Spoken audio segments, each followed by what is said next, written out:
morning, good morning, good morning, good morning. Hello everyone and welcome back to the Writhing Raid Train. Welcome back to Ninja Pulls. How's it going?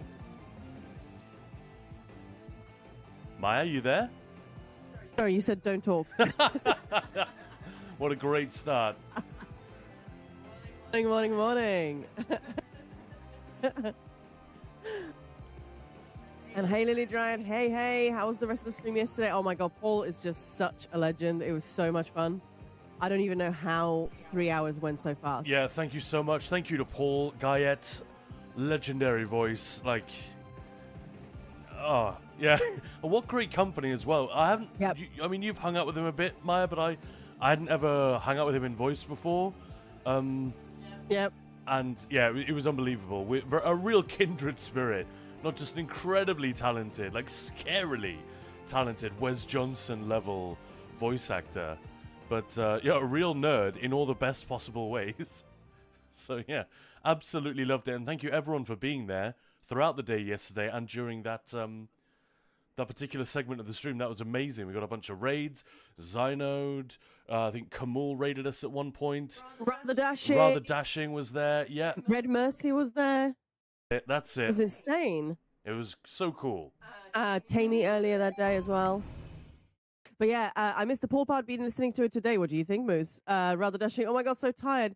Yeah, me too. What time is it for you? It's like stupid early, right? It's like Khan literally said. 5 a.m. for Rather Dashing. Good morning, buddy. How's it going? Khan literally said, "Oh my goodness, Rather Dashing's here. Isn't it like crazy early for him? That's awesome that he's here." Good morning, Alatariel. Hello. Schnacks. Hey, Schnacks. How's it going? Maya, talk as much as you want. I will. Minibuna, hello. Welcome in. I was there, then I'm here now. I know. And the charity fundraiser as a team, we've crossed $5,000 for the American Heart Association. I'm still bumped because I still haven't... $5,000. $5,000, Let's yeah. take a moment. Five fucking grand. Like, obviously, it doesn't stop there. We can go bigger. Let's go for more. Let's push. Let's do it. But that is already a really magnificent milestone. This isn't a community of streamers that does a ton of fundraisers. Some do a lot. Span did an amazing job yesterday. Some streamers were setting up as they were streaming. So, Yeah, you know. some have literally never done a fundraiser before. Yeah. On this raid train. Grotso man, hey ho. Thank you everyone for that. For being really here, do supporting, hyping it up, obviously donating as well. Yep. Just words fail me. Genuinely. I've got to ask though, Mini Boona, any connection to Mama Boona? Surely. I was kind of Surely. thinking that. Yeah. But didn't want to, yeah. And Croxoman, hello there. How's it going? Squidwater, morning guys. Morning to you. And a very good morning, I hope it is. Happy Saturday, folks. Yeah, I really do hope that by the end of the fundraiser, we do get to our goal, the Ninja Pulls one, of $1,000 so I can get my Doom tattoo. Just saying. So what are giveaways for? A bit of everything. We got some Flower Trick emote to give away. We've got some crowns to give away. Slow down. To give away. The Flower Trick emote, that's an exclusive or very, very rare emote in the game. So you can, this is the prize section of the game show, Maya. Yes. We've got content pass. We've got crowns. So yeah. Lots of stuff happening. In fact, we'll do the first giveaway shortly after we get raided, which should be in, what, about 10 minutes? Yep. So you won't even have to stick around that long if that is Wow. the main thing folks are interested in. We'll make sure we get on it nice and early. But yeah, loads more giveaways coming up on this channel throughout the raid train. We've still got copies of Doom, the Dark Ages Collector's Edition to give away with that amazing statuette of the Doomslayer with the fur cape and everything. Holy shit, that thing is cool. Genuinely, like, legit. Obviously, I'm a Doom fanboy, so yeah, it's kind of tailor-made for the nerd in me, but Hello there. that is one of the coolest of those I've seen. And I have that statue of the Dovahkiin from Skyrim with the fireball in his hand that lights up. I have that one. Maya got it for me years ago. I think this guy's cooler. He's a lot smaller. No jokes. Well, never mind. Yeah, we could. And Doom controllers, as Lily Dryad saying, yeah, we should. We're definitely going to be giving the rest of those away on Monday when we play some more Doom. The drops are still available. Yes. No, it's still available. They just restarted it, so the old campaign is no longer available, but there is a new one that they restarted yesterday, and it's going until mid-November. Yeah, so if you look in your Twitch campaign, in your drops Inventory, there it is. and you Link. see one that is like stalled and not moving, just check and see if there's another one, an exact duplicate that is moving, and that's what you want. Obviously, that's the good news. The other one is dead, and that will just disappear, but you won't have missed anything. The rewards are exactly the same. Because it looks like Twitch made a fuck up, and Zos just said, well, rather than like digging through and fixing it, let's just hit the reset button and go again. Do a do-over. So people aren't missing out. Yeah, Twitch actually did post a thing about, sorry guys, we bought drops for everything, like on Thursday, whenever it was. So that was just Twitchy. I mean, there was no doubt in my mind that was Twitch, because once it's given over to Twitch, there's nothing Zos can do about it. So, yeah.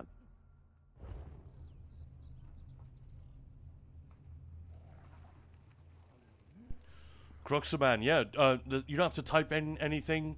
We'll do a random number generator later when we do the giveaway. It all happens in the moment rather than collecting like a keyword over the course of the entire stream.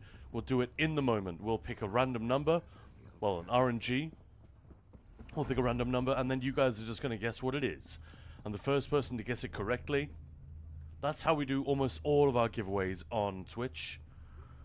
It's quite unusual. Not everyone does it this way. A lot of people just have like, oh, you type giveaway sometime during the day, and then when it comes to giveaway time, they may or may not still be there, which is fine. It works. But yeah, we started doing it this way a while back during an event, and we've sort of stuck with it because it's a lot of fun. All right, Agreed, let's yeah. open up some of this stuff. And Maya, you going to join? We're going to do some dailies together? Yeah. If anyone in chat wants to join as well, PCU, obviously. Hey, I got another new furnishing plan. What's this one? Although that's not a new one. That's obviously a high aisle thing.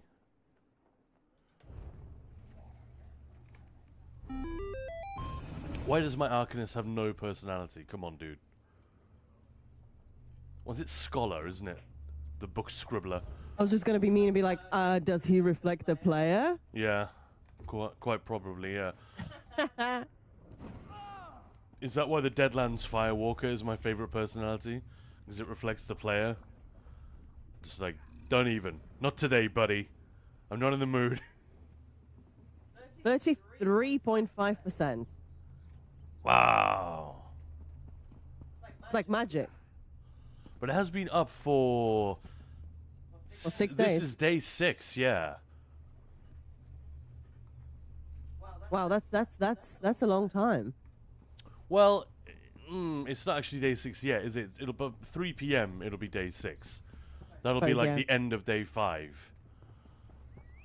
All right, Maya. Let's we're in a different instance, but that doesn't matter. Let's get going. Lightweight furs, and let's start with some siege camps. If you've got those two quests, the souls and the charging the lens and the protecting the besieged. Let's go. If anyone in chat wants an invite, whisper up to Maya in game. What do you have for the... Lightweight furs. Yeah, me too. I think I have it still from yesterday. I'm going to go to Shelltide Way Shrine. See if I can grab this siege camp before it dies.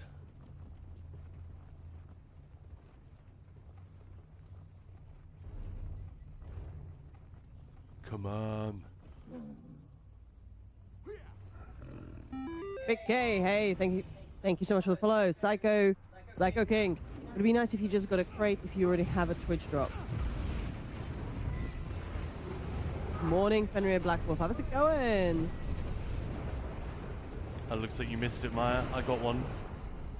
But, That's alright. At least we should be in the same instance.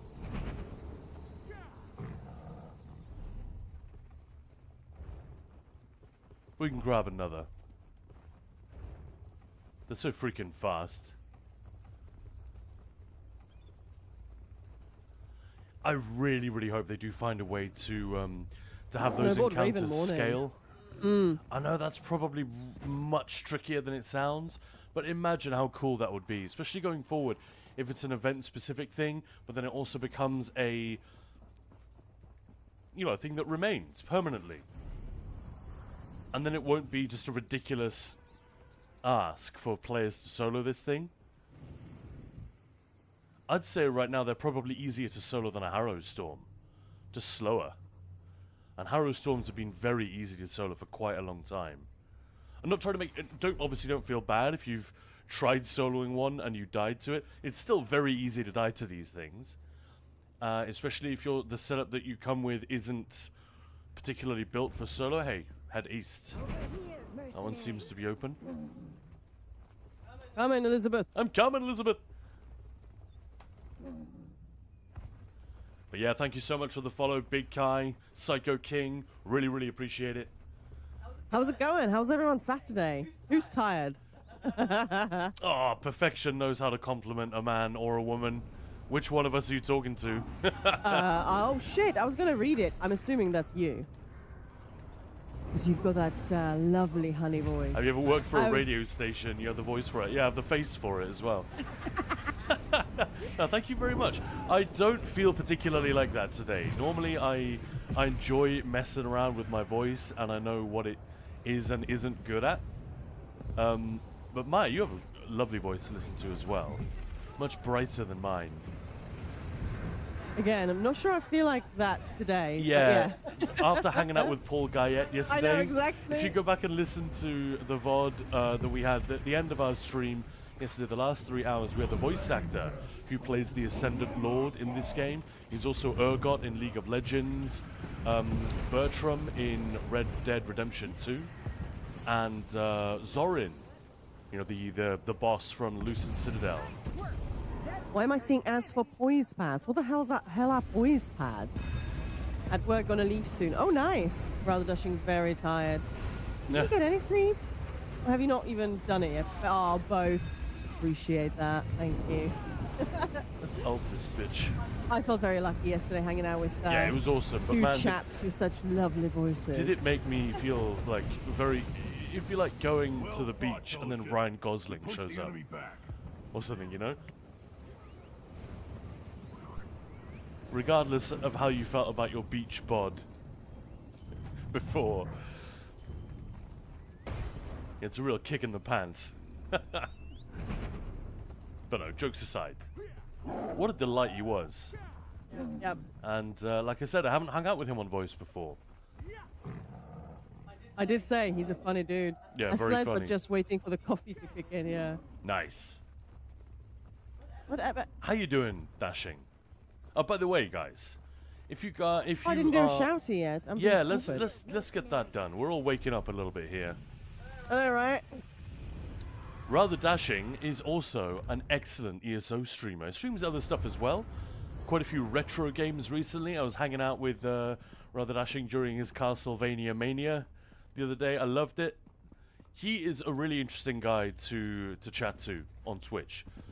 So, yeah, if you're anything like me, then you should check out that channel. A lot of ESO on there, other games as well, like I said. Still feel hungover? Oh, did you partay? General Zasimba. Hello there. General Zasimba. Exactly, thank you. Where is the, there he is. This one wondered when you would read excellent work. You Five fool. Claw. I've been trained in your Khajiit Kept arts. the camps and defended. General. We're feeling very dumb today, so expect a lot of stupider jokes than usual. Even stupider. Hey, I got maces. Look at Just got that. the last Twitch drop. Woo! Awesome. Congratulations. That's it. Get it.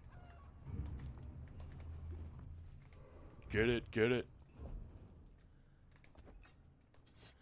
Decaying Worm Cult Chapbook. A what book? Chapbook. What's a chapbook? I guess it's like loads of photos of men in chaps. Well, that's sort of what I was thinking, yeah. Hey, the raid train is incoming from Brady. Oh, how exciting. Oh no, I'm singing. This is bad. I was like, after we finished the stream at 2 a.m., so they had to raid off on time to the wonderful TAC. So we wanted to hang out, chill, and it's like 3:30. And I thought, fuck, I'm not tired. This is bad. I have to be streaming again soon.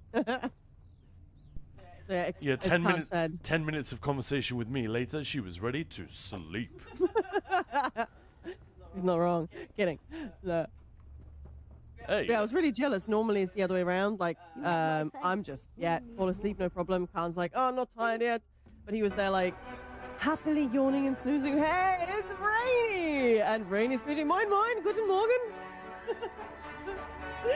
Hello. Bum, bum, bum, dun, dun, dun, dun. Brainy! Welcome on in, everyone. And Maya, it's not Guten Morgen in Deutschland. It's already... Oh yeah, shit, it's just after midday, isn't it? Yeah. I'm so sorry, everyone. I tried, and I fucked it up. You fail for the last time. Welcome Okay. on in. Thank you so much for the raid, Brainy. How are you doing? I'm sorry we were a little bit late getting started today, so I didn't even have time to catch your stream. I genuinely feel bad. Guys, ladies and gentlemen, please give Rainy a follow. I met her in Amsterdam. Oh my goodness, one of the nicest people ever. And a great streamer, streams in German and English. So don't let that put you off. But yeah, thank you so much. How's everyone doing today? Yeah, I'm so not jealous that Khan actually met Rainy. Rainy has joined every raid train we've done. Yeah, I'm not gonna lie to you, think- Maya. Low key, one of the highlights. I know. I got to meet know. Wes Johnson, Gina Bruno. I mean, almost everyone on the ZOS team I got to chat to. But that hang with the Germans, the German streamers in Amsterdam was killer. Like, all of the Brits, all of the UK content creators are like, man, I'm so hungover, I'm going to go back to the hotel and crash. I was like, no, we're right next to the center of Amsterdam. I want to go and see this place. I haven't been here since I was a tiny little kid. And I saw all the Germans in the lobby of the hotel getting ready to head out. And I was like, hello, may I join you, please? And it was genuinely like the best And they thing. let you join with that Exactly. bollocks. Exactly. They were fucking sound, all of them. I loved it. I still owe Alexos a beer. But so I'm definitely very, very jealous that Khan got to meet Rainy. But yeah, do give Rainy a follow. Awesome. My voice is done now, but I just had to pull through. Oh no! It's that time of year, isn't it? Quite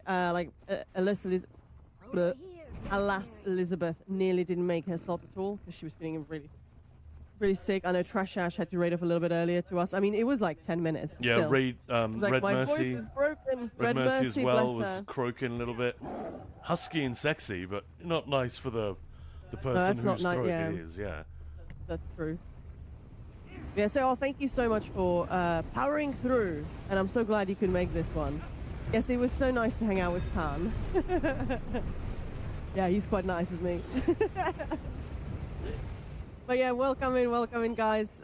If you don't know us, I'm Maya, And this is Khan. and together we run Ninja Pulls, which was started off as a guild 5 years ago. Turned into all of this: YouTube, Twitch. And we weren't even really a Discord. guild to begin with. It was just a No. group of 12 friends helping each other, teaching each other and teaching ourselves how the fuck to do vet trials in this game. And, you know, getting all the vet clears, then getting the hard mode clears and so on. And along the way, we picked up a few other groups, people who wanted to learn, and we realized we were quite good at teaching folks the ropes in this game, which is not very difficult to play. It has this reputation for being a hard game. It's not, but it is quite difficult to understand. It is a complex combat system, isn't it? It can be a Yep. little bit overwhelming, so a lot of people... and the game doesn't do a great job at teaching you, so we kind of have to... This was during lockdown. We realized there was a lot of value in having an environment where people could just figure things out and get some good advice, good info. because there's a lot of bad information, misinformation as well around the game. And yeah, that's what Ninja Balls came from. So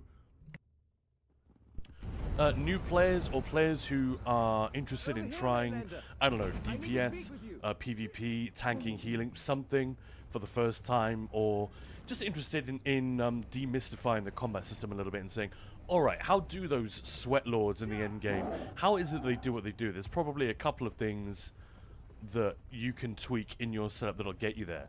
Now that is the kind of stuff that we are here for. And if And you're the silliness. yeah, obviously. All the nonsense and the dick jokes and sexual Hey, innuendo. Mama Boona.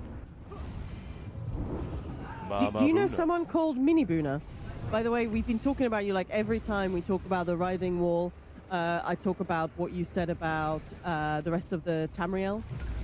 Sort of how awesome it is that there is. The worm cult invasions, yeah. Yeah. Yeah, Mama Boona made a great observation on that. That this is actually low-key one of the coolest things about this event is the way that they repopulated old content with new enemies. And I kind of agree, I think it's easy to overlook. But yeah, like low-key, that is, that sort of is emblematic of the potential in this sort of event in future. Hey, Belora, how is it going? Good morning. Sleep deprivation is a thing, and 4 hours of sleep ain't enough. Yes, Mama Boona. Mini Boona's the kiddo. I thought it Oh, might the be. unicorn. Oh, that's so That's so fun. cute. I love it. Yeah, that's amazing. Mama Boona, I've got a question for you that I think your writhing and wriggling knowledge might have in it. Is it true that the furnishings, not the plans, are dropping from the Overland content and not the Solstice stuff? Ooh, no, I don't know the answer to that. When you say the Overland content, so yeah, I haven't got a single furnishing. I've got a bunch of furnishing plans. But are you saying that if you get your dailies from Sturk, Kirk, sorry. The Invasion base game. Did you get any yesterday? So I don't think I've got a single furnishing. No, I've got a bunch of furnishing plans. Mini Boona is taller than you. Cries. So no Mini anymore. Yeah. Well, did you know, folks? Gary Oldman is younger than Gary Newman. Now that is a fucking top fact right there. Excuse my language. It's early in the day, but yeah, I'm gonna go there. There is apparently the generals in the base game zones that can drop furnishing. I'll look into that. I'll ask in my Discord for the housing peeps, because if somebody's to know. Yeah, we probably killed around 20 of them yesterday, but that's by no means definitive. But yeah, I mean, if furnishings are dropping, then that it is what it is. Look no further. But yeah, as far as I know, it's just furnishing plans from the daily quests here, from the daily crafting quests specifically. And a lot of them are brand new, like oh, I don't know if I can find any of them. Yeah, Pontifex, thank you so much for the follow. We've been going and looking at 6 forms. My sweet Tiny is still sweet, but not tiny. Ah, that's awesome. Moosing, I've got an event-related furnishing, but don't know how. Yeah, okay. Or where yeah. Cool. Oh, am I gonna make it in time? Maya, should we switch over to some supply dailies after this? Yeah, absolutely. Let me just get collaboration My in. frames always take a bit of a dive in the final phase of this. I mean, I'm already at like 20 frames. Jeez. I've got the settings maxed out. But still. 20 frames just feels bad.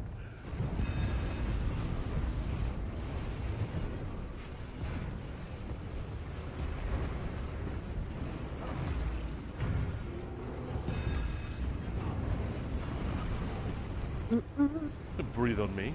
Rude. Who's breathing on you? The Daedroth. Nasty, nasty Daedroth.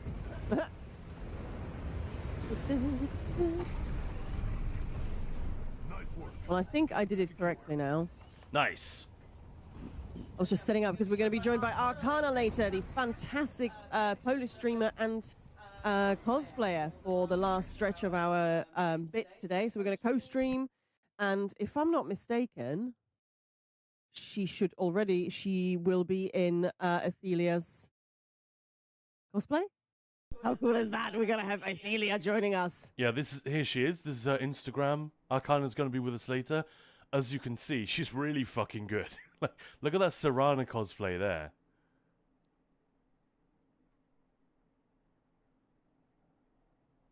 So yeah, she's it's not just Elder Scrolls stuff. Yep. She is dressed as Athelia. Hey, heck yes. So we had Sheogorath here on Wednesday. We had There we go. Zorin here yesterday. We're going to have Athelia here today. This is a pretty good week, guys. Pretty good week. Yeah, that's pretty decent. I love it.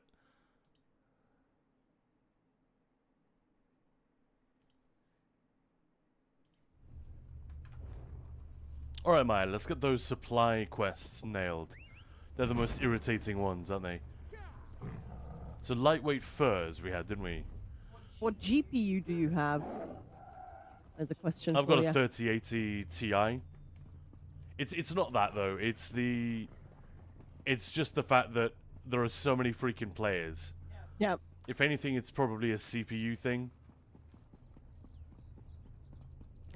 And on day one, especially when there were so many people, everyone in the instance was here in one place for that final boss. It's the server tick rate. You know, the audio begins to stutter and stuff like that. It just can't handle moments like this quite the way you'd want it to, which is fine. I mean, that's an extreme moment, isn't it, for an MMO to suddenly have everyone fire. And I did have I normally keep this setting on in graphic settings, show additional ally effects, because in trials and dungeons, super useful to be able to see where your tank's AoEs are or where your DD's AoEs are, and you know, all of this stuff to the max. There are things that show up either way, but I like to see all of it, and it has a minimal impact on performance, and it's incredibly useful. But yeah, that really doesn't help if you're doing something like this. Right, so Maya, where were we? Reaper's March, let's go. Pro tip for these quests, group up if you can. Even if it's just some rando in zone chat, group up for these. You will get each other's drops. You know, so if Maya just ports in, she can just stand here in the area, and I can go around. I can and demonstrate loot quite happily. I mean, don't do that. Both loot, and then you'll get it twice as fast. But yeah, We are Mama Buna saying we are blessed to still have West with us. I know it's that was quite a scare earlier this year. yeah, we're trying to come up with a hashtag for Wes in Red Dead Redemption, and obviously the first thing that came to me was Wes Dead Redemption. I thought, no, like, we can't really do that. That's an awkward one. Devona, thanks for the follow. But yeah, if you guys don't know, so Wes Johnson, the voice of Hermaeus Mora in this game, but probably more known as Sheogorath. Lucien Lachance. Stop right there! Criminal Scum. All of those. That is Wes. He's an absolute He basically is legend. Oblivion, isn't he? He basically The Elder Scrolls 4, Wes Johnson. Yeah. Oh, I just got a loading screen. Lovely. But yeah, we're done. Oh, He nearly passed away earlier this year, so he made a miraculous, quite swift recovery, which was amazing. And I was in his voice acting class in like April, so like just a couple of months after he had this. Yeah, so pretty amazing. And yeah, he's absolutely banging. Like, he's so crazy busy. He's traveling around the world. He's doing lots of cons and meets and voice. Oh, it's just, yeah. I wonder how many. Yeah, he's got 9 lives. I wonder how many he's used now. Oh, he's made a deal with some Daedric lords by now. Surely, he's gonna be here forever. we can only hope. Yep. And he helped us raise a lot of money for Yep. the American Heart Association. he was here pimping himself out with impressions, and he like, what was it he did? Well, he did a bunch of different things for people who donated $25 or more, where he would just do an impression or a bit for them specifically. What they asked Like, for, yeah, we got one saying, "All right, trans rights," and what was it? Did he do it as Sheo? Think so. That was amazing. Yeah, yeah. Sounds super busy. He is a really busy dude. Yeah. I did way to not do it. think he'd be able to join at all because he's doing so much fundraising and of course so much work already. But he was like, "Of course I'll make it. Let's go." Yeah, that is the thing that we should Very generous. actually draw attention to. Paul Guyette and Wes Johnson, these are busy professionals. There are a million freaking streamers who would love to have them, "Oh, come to my channel, we'll do something cool." So the fact that they were willing to come and do a segment with us, the trust is incredible. We'll never take that for granted. But obviously, it was the charity aspect to it as well. Raising money for the American Heart Association, which, by the way, we are doing throughout this raid train, is what the whole thing is for. So please do consider throwing a couple of shekels at the American Heart Association. It is an international charity. So if you're not in America, don't feel like, well, it's it's not a cause that I should be particularly supportive of. It is something that affects all of us everywhere. And research into heart disease and other conditions and swift identification, treatment and care, all this kind of stuff. It will affect all of us at some point via our relatives or much more directly. So yeah, so please, if you can, do donate. The link is right there. Even if it's just $1. Yeah, we had someone the other day saying, "You know what? I'm just going to throw $1 in there because I don't have a huge amount in the monthly budget, and it's a couple of clicks, and then it is done." And just the cost of a coffee or a donut or something that you would normally get in the course of a month, a beer, whatever you want to call it. Please do consider it. See how much more we can raise before the raid train is over. Wow. And Maya, you just got 7. I know. See what I mean about grouping up? I just got bupkis from those guys, but Maya got 7, and now we're almost done. Guns and Raiders, I'm late. God darn it. Not to worry. But yes, as you can see at the top, there's that progress bar. If we hit that, I'm getting a Doom tattoo. So come on, bring the tattoo on. Silver Indrik. Hello there. Yeah, did he come Hello from the there. other raid train too? Yeah, he was here for Tenfest. He was here for like 3 hours during their stream, and we actually went in. It was day 1, and we actually went in and played whenever you ask him what's his favorite character, he's like, "I can't. It's like my children. I can't choose." However, there is this quest. Maya, we're done. Nice. There is this quest in for the scribing, the Netch wing, that has meant something to him, so he always brings that one up. So we actually played that quest on stream for him. And yeah, I did an interview with him, well, this time somewhere last year, like it came out in November, which was amazing. If you guys haven't seen it, check out our YouTube. It is really beautiful. The way he talks about us gamers making a difference, like it makes me cry every fucking time. Yeah. So yeah, so we played it on stream, and just watching him watch the whole thing play out, it was just really beautiful. So yeah, he was here for that one. He's been on stream with us a couple of times by now. 3, 4? Yeah, he's incredibly generous with his time. It's pretty awesome.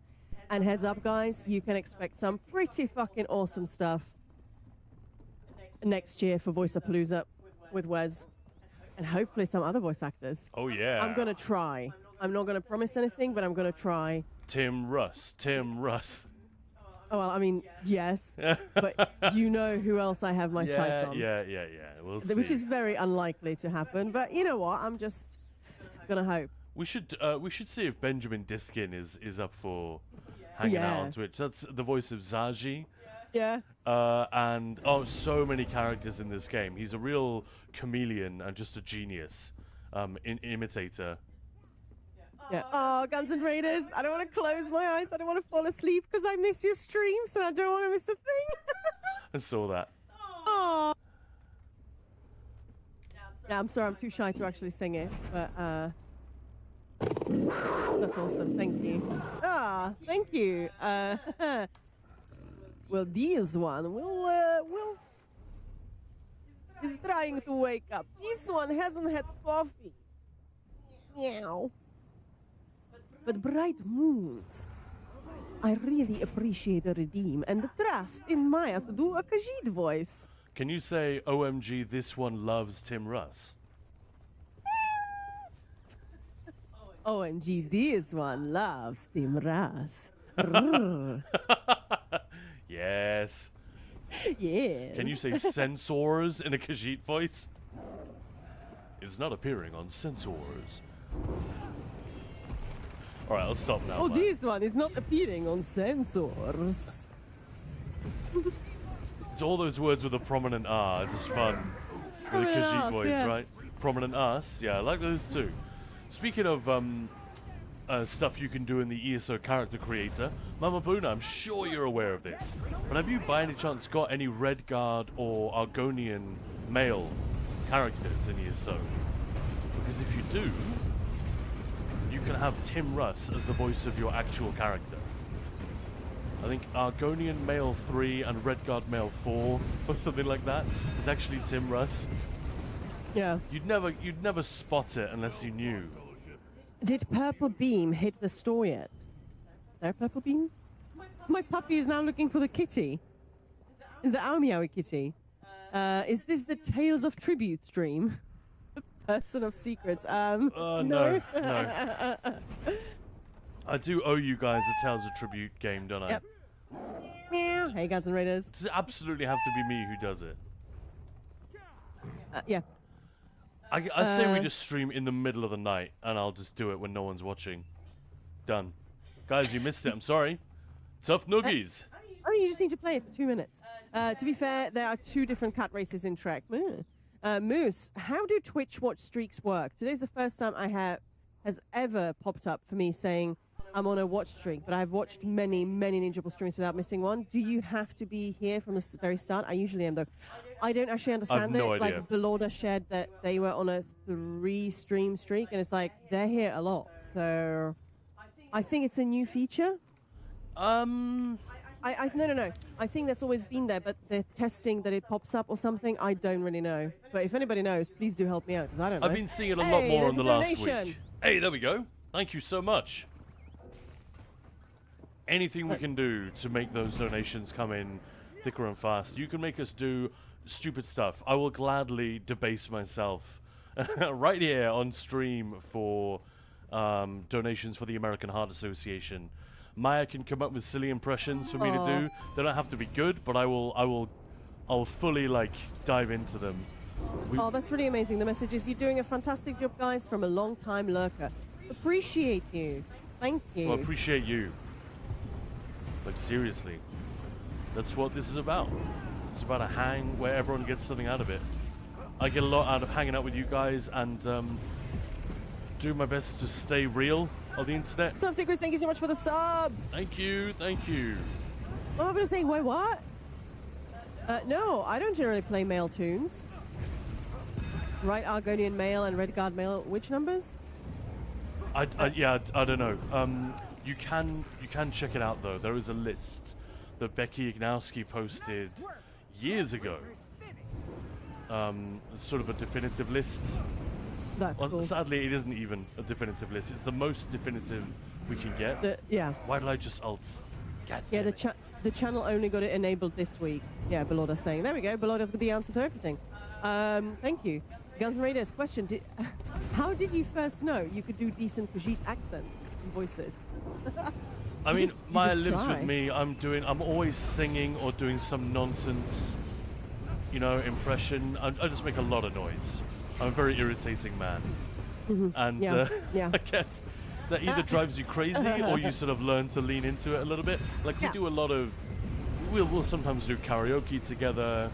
We both enjoy Maya's an actress. Well, like the animals have voices in our household. yeah, like, yeah, we'll voice our cat and dogs in a monologue in a Just silly funny. way. And Welcome to the family there, Frost Anvil and No Secrets. Much appreciate the sub and the follow. Which quest gives you a chance to get the Cold Harbor House? All I've seen are the resupply quests, and it doesn't seem to be dropping from those. Always very rare. Very rare. Oh, So- we can check this right now. For a stream streak, you need to watch a few minutes, and they also added now that you can watch the VOD within 24 hours to keep your streak. Wow. Yeah, I mean, Here's there's Arcana again, guys. She'll be joining us shortly on stream to talk about her ESO cosplay stuff, but we weren't going to look at that just yet. We were going to go with Elder Scrolls Online news. Keep talking, Maya. I'll find the article. Yeah, no, that's fine. Yeah, I mean, Twitch is adding all sorts of things, and they do get rolled out sometimes quite weirdly, especially like in Europe. I found that there are things that like Americans have for months, and then we finally get them, but that's sadly normal. I'd sort of try and keep up with anything that actually affects me. It's kind of cheeky. So, it's here twice. It drops from Vitrified Souls quests and Siege Camp quests. Okay. There we go. According to their article. Now, with no disrespect to Zos, these articles are not always 100% correct. I mean, they've already did several corrections to this Sorry, one. let me zoom in a little bit so you guys can actually see what the hell I'm talking about. So this is the list of all the drops from Vitrified Souls. Whoops. That's not what I meant to do. Vitrified Souls and Siege Camp. This reward has a very low chance to be replaced. Alright, so yeah, chance for a sellable treasure of varying value. Guaranteed in a glorious coffer. So it is technically possible to get it in any of the coffers, but it's the treasure that might be replaced with a Cold Harbor Surreal Estate. So in a non-glorious coffer, a regular blue coffer, you're quite unlikely to get a sellable treasure in the first place. Right? So that's why the chance is so low. In a gold coffer, it's a little bit higher. This reward has a very low chance to be replaced with the Cold Harbor Surreal Estate if you do not already own it, or with a sellable treasure of exceptional value if you do. Yeah, well, Mama Buna's saying, I got a trophy worth 10,000. I think that's the... I hope that's not it. It's worth 1 million. 10k? Rubbish. Moldo, glorious coffers are 1 per day? 3. 3. Maximum of 3, yeah. And WP saying, thanks, I haven't got a siege quest yet. I have to figure out how to get those. Do you have access to Solstice? That's how you get that. The stream streak thing was tested widely. Some streamers already got the feature last year. Highest streak I ever got a channel was more than 100. That's what I was going to say. I've been seeing it for a long time, but it started popping on Bislobo's channel and this one quite recently. Yeah. Yeah, they so do that sort makes of sense. roll If it it's a thing out. that's been rolled out to different channels over Yeah. different times, makes a ton of sense. Yeah, I saw someone say 100k, so it's I don't know. There are 4 quest givers. You can get 3 boxes from doing the 3 out of the 4 quests, yeah. And you can do 3 of the quests via Sturk. Yeah. So the siege camps are from General Zasimba over here. That's exclusive to Solstice. Excellent work. We are. Yeah, which server are you on there, WP? But just go to Solstice, the main, if you show it on the map, main camp, and they're all there. Yeah. Can't miss them. Yeah. You know, they all have the repeatable blue quest markers. Yeah. Speaking of I've had repeatable quests, let's go and do another packed creature fat. Moose is saying, I've had a 10k treasure, and I don't have the house, so it can't be that. I mean, Yeah, 10k could is be, definitely not it. There's no chance. can't be right. That's a common treasure. Nicola, 100k? hey, thank you so much for the follow. I'd be disappointed if that's it. I think it should be 1 million, obviously. Have you shared the quest geek? Yeah, I just did. No, you didn't. There you go. Oh, okay. Apologies then. Oh, you're on both. Nice. Are you cheating? Are you bringing the wall down on both servers? Oh, no. I don't know why I said cheating, but Hey, pick a side. eating is not cheating. I'm sure that's not true, but that comes from the urban legend that one time on a film set, an assistant director or something burst into Arnold Schwarzenegger's, Starlight, whatever, the trailer out back. and saw him It's like so gross. saw him performing cunnilingus on someone, and he just turns around and says, "Hey, eating is not cheating." I'm pretty sure that's not a real story, but it's funny. Just wanted to, hey. Oh, good, that Are makes you me feel porting, better. Maya? Sarah Filey, the partner, likes to talk about how bad my luck is and how we balance each other's luck. Yeah, can't always guess the cool furnishings. I get nothing. But yeah. Well, oh right now my. I'm getting all the creature fat, and you're getting nothing. Oh my goodness, just give me a second. I'm coming. Nuh-uh. Dick. I'm coming, Elizabeth. Uh, Wow. Someone's really trolling the trolls here. Look at that. That's awful. I do love the fuckery created by these events. You know, the spots that have just been dead for years suddenly turn into, like, a complete bloodbath and a massacre. wow, Sanford and Son digging deep, Khan. And now, where's the Khan? I'm done, dude. Well, I got 2, thank you. Yeah, no worries. I'll stay until you got all of them. I'm gonna steal this one. Oh, that's such a dick move.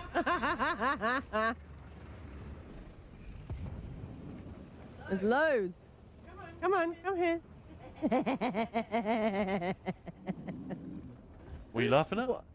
Because I'm taunting them, so they run away from the person. I see, I see. I need one more. One more. One more. I can't loot any of these. And bummers. now I will render Kathleen.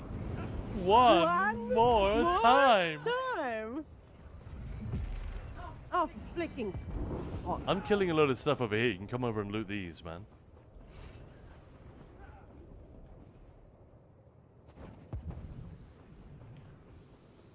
God damn it, I've got Rosanna in my head by Toto. Great song, but come on. What's with that? Rosanna. Yeah. Oh, come on, one more. Oh, there's one more. Don't kill it. Oh, I can't get to it. Ah. Maya, turn around. You just run past the guy.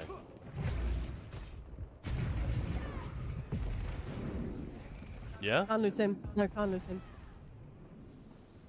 Dang gummit. Well, come with me. You got no damage on that character, so...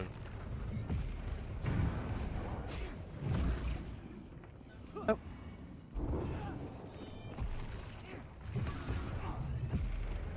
Any of these?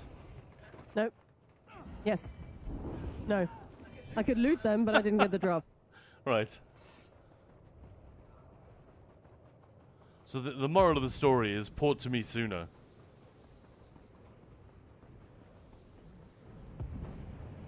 Oh no, shit, where are you?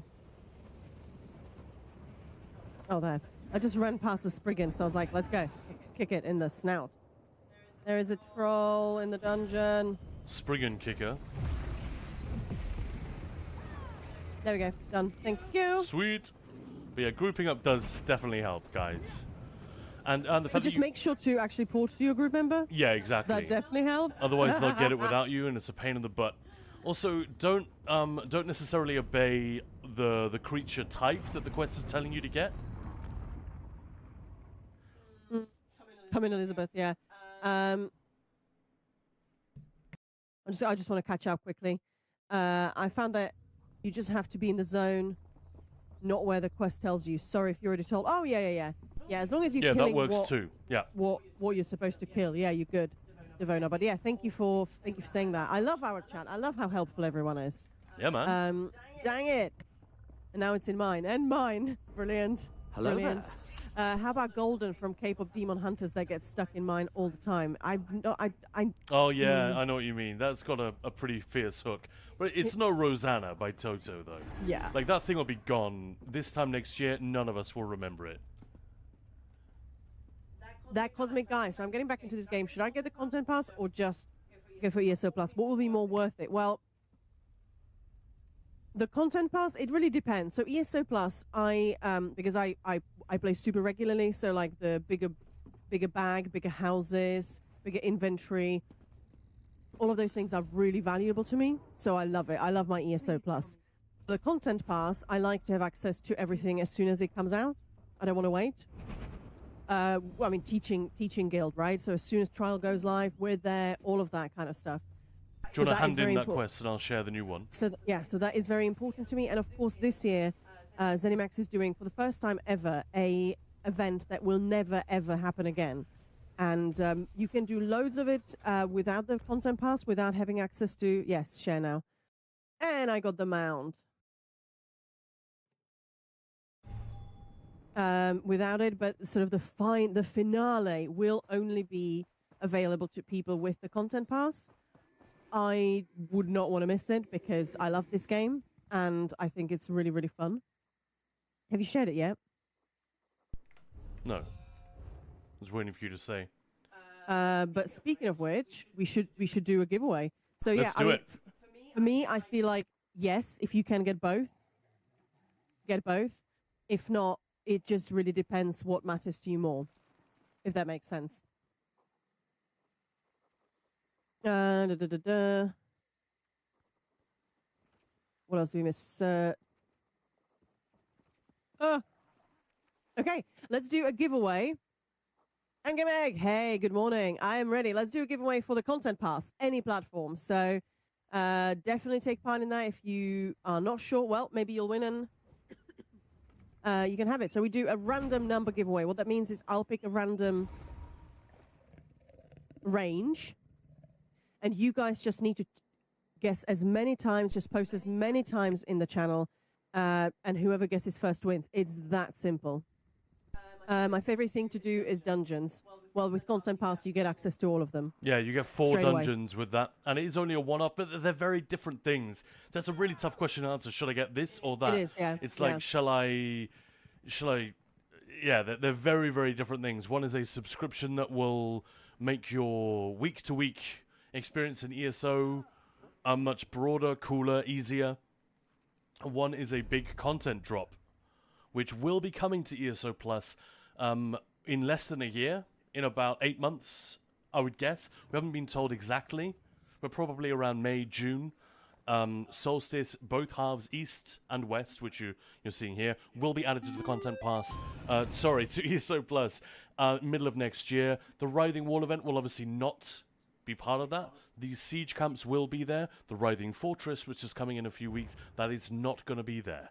So anyone who doesn't own the Content Pass during the next few weeks and who doesn't jump into the Writhing Fortress, this is like a big group dungeon. Basically, it's only there for a week and then it is gone forever.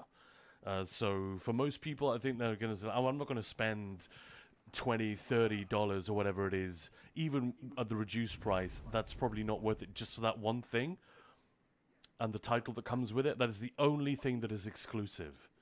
So, but yeah, a lot of people will make that call, you know what I mean? They're like, well, I want to play the story now while it is fresh, Yep. and I want to support this game and the studio, and I want to play that Writhing Fortress. I don't want to miss it. So it depends what kind of person you are. I'm definitely not going to say you need to play the Writhing Fortress while it's up, but clearly for some people that will be a motivator. But ESO Plus is very nice to have. Yeah. But anyway, without further ado, let's do that giveaway. All right, are you guys ready? So what shall we do as the, how many people have we got watching? Let's go the numbers, and then I'm going to count 3, 2, 1.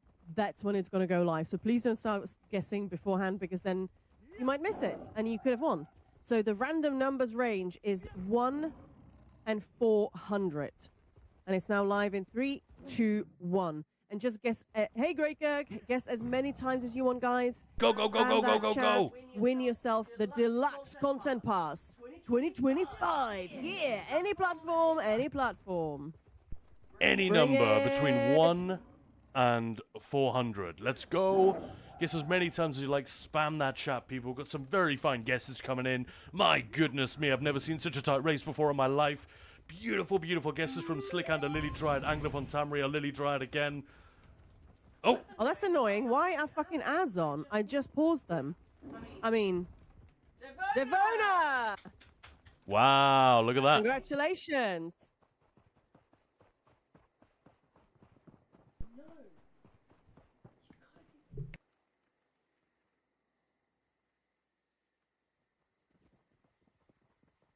Hey, Devona, congratulations. Congrats! GG's!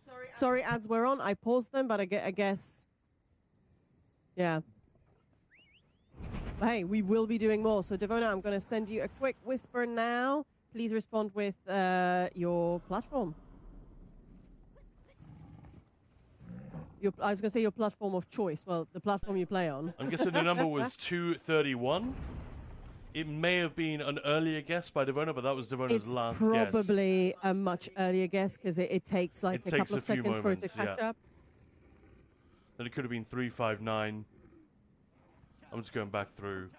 But well done, guys. That's how that works around here. Hello there. Sorry, God Mode. We'll do another one. We'll do another one later. Maya thought you may have put dismissed the message rather than snoozed the ad break. I've definitely fucked up and done that before. Oh shit, that's possible. Is but this it didn't- someone from chat, by the way? Waku. Did someone want an invite? Yeah, Profiction. I don't know which number one. It doesn't tell me, but it tracks. It's Yeah, Maya, it's a can you bot invite that we use Waku, it. please? Yeah. And I will share that quest as well. Golden Sap. We're not sure that it is 231. It might not be, but yeah. But if it's People PlayStation, have started asking for that, Maya, so maybe make a note of the number before it disappears. I don't see it ever. It doesn't show me anymore. I don't see There's it. got to be, well, whatever, we'll figure it out, but there's surely a way. It's not important, but since people are asking, it's nice Yeah. to sort of say, hey, BT dubs, Well, this that's is the how thing, close you were, you know? It used to show me, but it doesn't anymore. Hey, if it's PlayStation, please make sure to let me know if it's EU or NA. Pretty sure those are separate codes. Yeah, I don't really understand why it doesn't show me anymore. NA, cool. Don't worry about it. It's just people are asking. It's nice to have an answer. Well, you can look into that because I can't see that as an option anyway. Hey, there we go. We've got 7 out of 8 Ah. already. Please tell me you got those, Maya. Yeah, Good. I got them. I didn't do nothing. There we go. Should have it now. Yeah. Yeah. Hey. What class are you, Khan? This is an Arcanist, but with storm calling and assassination. I love storm calling for as like a default thing. In trials, not so much. Dungeons, probably not so much, because I like to play trials and dungeons with an organized group. Once you leave the pugs behind and start being organized, it's very hard to go back. All I can say is if you've never been in an organized raid group, trust me, it is night and day. It is like the equivalent of eating off a plate and eating off the pavement. Like, it's just, why would you go back to that once you've tried the former? And I have nothing against pugs. They're obviously the lifeblood of people getting into raids and dungeons for the first time. There's nothing wrong with it whatsoever. But because I have the privilege of being in a guild and having lots of friends sort of built up over the years who are playing the game and who understand what's what and can organize ourselves into a coherent group, I am absolutely going to take advantage of that wherever possible. So I don't use storm calling a lot in those situations, but for when I'm by myself or doing overland stuff, it's really, really nice. I love it. I'm using it a lot. I'm using Assassination, Adric Spear, and storm calling all over the place. Herald of the Tome and Gravelord as well. All the time. Yeah, but There we go. just build for pure damage, and it's hard to go wrong. Like, Remarkable. all right, I'm grabbing another one. Lightweight You're welcome. furs. Sharing. And again, you do not need to do what we're doing. We're doing like a bunch of these quests, which is unnecessary. Just do the one to get your gold coffer, and then you can chill. But if you do fancy doing a few more, this is a way to speed it up, make it less of a pain in the butt, because a lot of the supply quests or the charging the lens quests, they go pretty fast. You get the drops you need pretty quickly.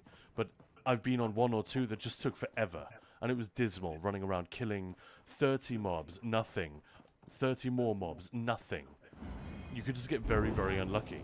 Report to me, guys. Blah, blah, blah, blah. I think my style for this game is DPS healer hybrid.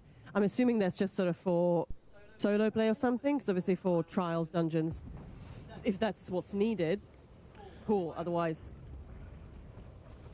yeah, would specialize into one. There is a fantastic fun in taking folks who do pro groups and then jump into a pug. Yeah, Drew does those. Yeah. Yeah, yeah.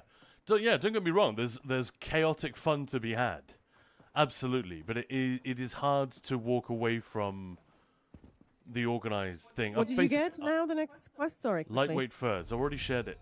Yeah, but I still had mine because I was dealing with the code. I like to get those done as quickly as I can, so I don't forget. You see what I mean, folks? When I say group up with another player, make sure that other Not player isn't me. Maya. She will literally slow you down. I know. I'm But sorry. anyone else, nah, it's all fine. I'm just teasing. But yeah, I'm here. You guys can port to me whenever you're Oh, ready. thanks for the follow. So Mama Buna saying, okay, confirm I got a piece of furnishing from a boss in a public dungeon. I Nice. got a worm called Bubbling Brew. Ooh, that sounds nice. And Harapti, thank you so much for the follow. Welcome in. Yeah, I'm a solo player mainly. I don't have friends. I don't have friends. Well, if you are on PC, you can join us. Yeah, get a guild. That will change in a heartbeat. You love it. Stop complaining, Khan. No, seriously, sometimes, like, especially in PvP when I get distracted and I'm not quite prepped, Khan can get a little bit frustrated with me. I get it. I do get it.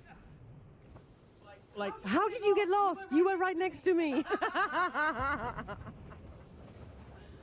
don't know if Waku is joining us. If you can press P to open up the group menu. You can port to either me or my. Oh no, already here. Up there, I see. Yeah, if you don't have the way shrine, by the way, you can port directly to us from the group menu. And you don't even have to be grouped. You can open up any of the guilds that you've got. Like if someone is where you need to be. Ooh, I'd like to take a little trip to Vardenfell free of charge. Hey, Brad, talking. You know, you can just port immediately. Don't press P. Thanks. Briar Talk, hello. How's it going? So this is an example of what sorry, I can't remember who said it, but you don't have to go to the marked areas. There are plenty of ads around here that will drop the lightweight furs. Even the skeevers that spawn here, they've been killed. Never mind. So for non-content pass people, how many gold boxes are farmable per day? 2. 2, yeah. There we go. 2 lightweight furs from a skeever. Oh, Two two more. more. Hell yeah. I do have it on PC and on PlayStation. I have more time on console. I haven't played much on PC, but probably making that switch. Ooh, well, there we go. Now you have friends. A lot of friends. Yeah, 2.8 thousand friends or whatever it is on the Ninja Balls Discord. Obviously all on, you know, I think we've got people from every single server. Yep. Yeah, we do. And that should be us all done. Yep. I hate that we're killing kitties, though. I really don't like yeah, that. but then they're mean kitties. They're like our cat. Oh, in that case. They're like Ted, so they deserve to die. Innit? Yeah, somebody was talking about the Space Marine 2 drops as well. They were bugged. Just Space visit all the Marines, drops. advance. Brother Maya. That's still my favorite thing, Brother Maya. Brother Maya, thou art wounded. Usually just like, I'm sleeping. It's fine. I'm fine. I'm fine.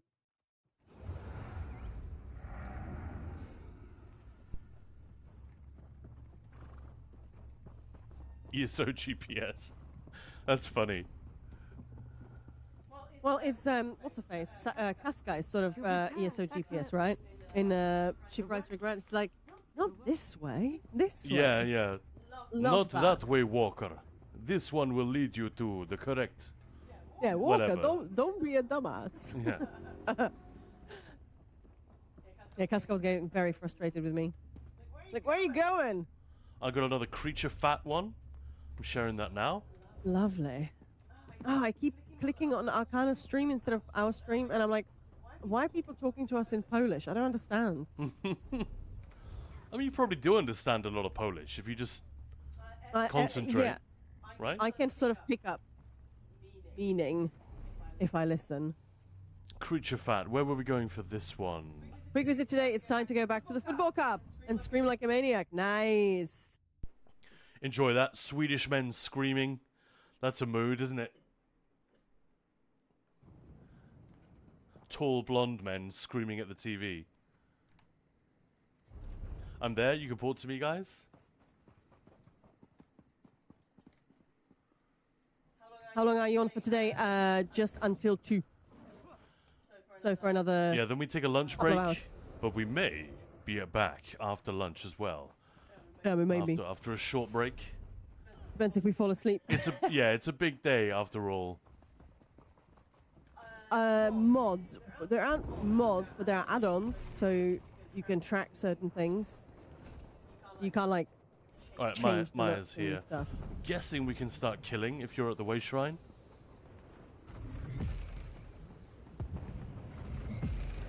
Yes.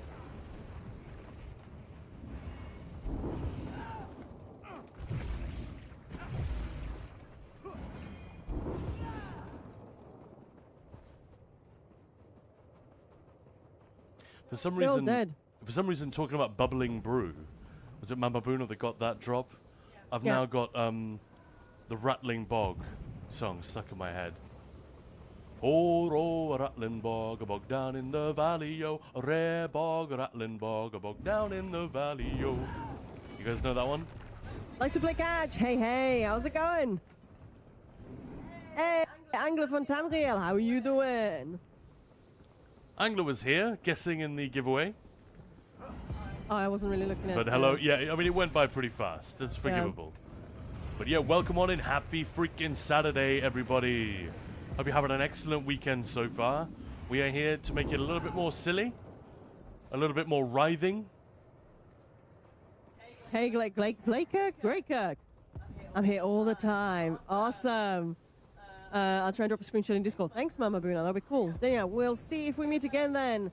I'm off for 3 hours until the last game is done for my son. Have a nice day. If I Awesome. don't see you again today then. Yeah, awesome. Enjoy, and of course, you won't be screaming at the TV. You'll be screaming at an actual football pitch. That's even cooler. Pretty cool. Love it. Have a great day.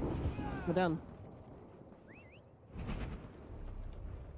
We are done. And, thank you for the hydrate. WP, sorry if you answered this already. I had a little lag after I asked it. No worries. It looks like there is sort of a writhing wall graphic underneath some delve and public dungeon icons on the map. Is there Yes. something added by the event? Yes. Exactly right. So it's very hard to see, but it actually is there on the public dungeons as well. So I don't know if you. It's a bit of a shame. The icon is so big that you can barely see it. But if you look at this top area here, you can just see that blue, sort of writhing texture appearing just behind it. But it's easier to see on delves, clearly. Yeah, here, for example. That blue glow there. That means there's a worm cult invasion in there. So there's one delve in every base game zone and every public dungeon in every base game zone. So they have one each. Obviously DLC zones tend to have 2. But yeah, so Hey, Crow's Mrs. Wood. Wallace. Yeah, you can really see it here, right? The bubbling, glowing blue underneath the Crow's Wood icon. And here again, also in Inner Sea Armature. Yeah, that's exactly what it means. It means that the worm cult is there. So that's a place where you can farm souls. It's a place where you can get furnishing drops, etc. And you can just fuck up the worm cultists if that's what you're into. Which I think is true for all of us, right? Screw those guys. I'm new to ESO, so yeah. Welcome in. What are you thinking so far? Did I just pick up the quest? Yeah, Lily's right. They could have just turned the icons blue. Yeah, I'm not sure why they didn't do that. I guess in the case of delves, it works fine. It's just a shame that the public dungeons don't really... it doesn't really work. 3 weeks in, I'm loving it. WP saying, yeah, thank Awesome. you. Genova Seth, do the worm cult furnishings only drop during the event? No, I'm sure they'll be available afterwards. Also, siege camps are not going anywhere. So, General Zasimba, this NPC right here, she will never be gone. She's always going to be here. The 5 siege. She's kind of a camps are badass spread as well. out along If you the talk, if you Rising listen to Wall her from dialogue, north. she's cool as hell.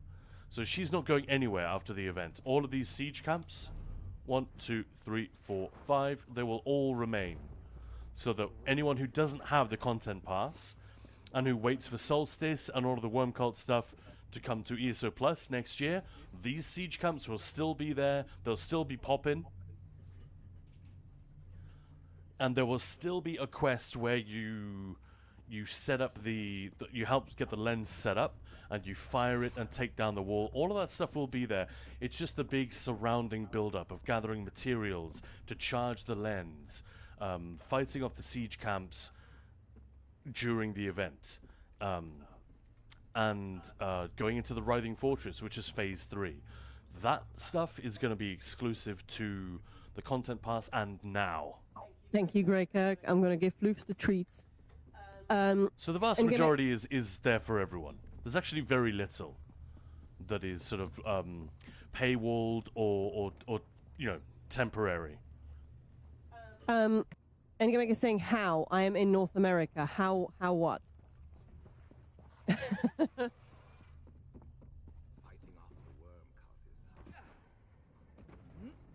Okay, what's next, Khan? All I have left are charging the lens and protecting the besieged.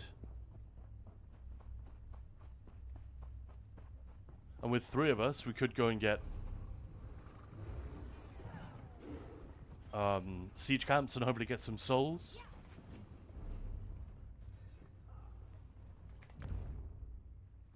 Yeah.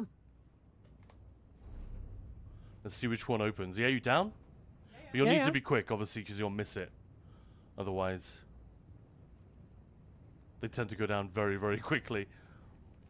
Especially now it's the weekend. I guess more players are probably available. Don't see any of them popping.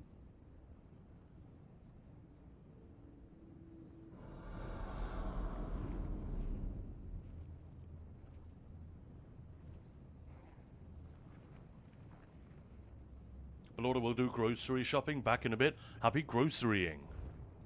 Hey, Insomnia Aaron, See you how's later, it going? Hey, Aaron. I see you, Belorda. Here we go, East Maya. Are we riding? We're riding. I ride. How's it going? Doing okay, excellent. And you saw I think- Engamek was asking which server we're on. You got that one, right, Maya? I responded, yeah. Cool, we got you, we got you. You can literally see it in chat.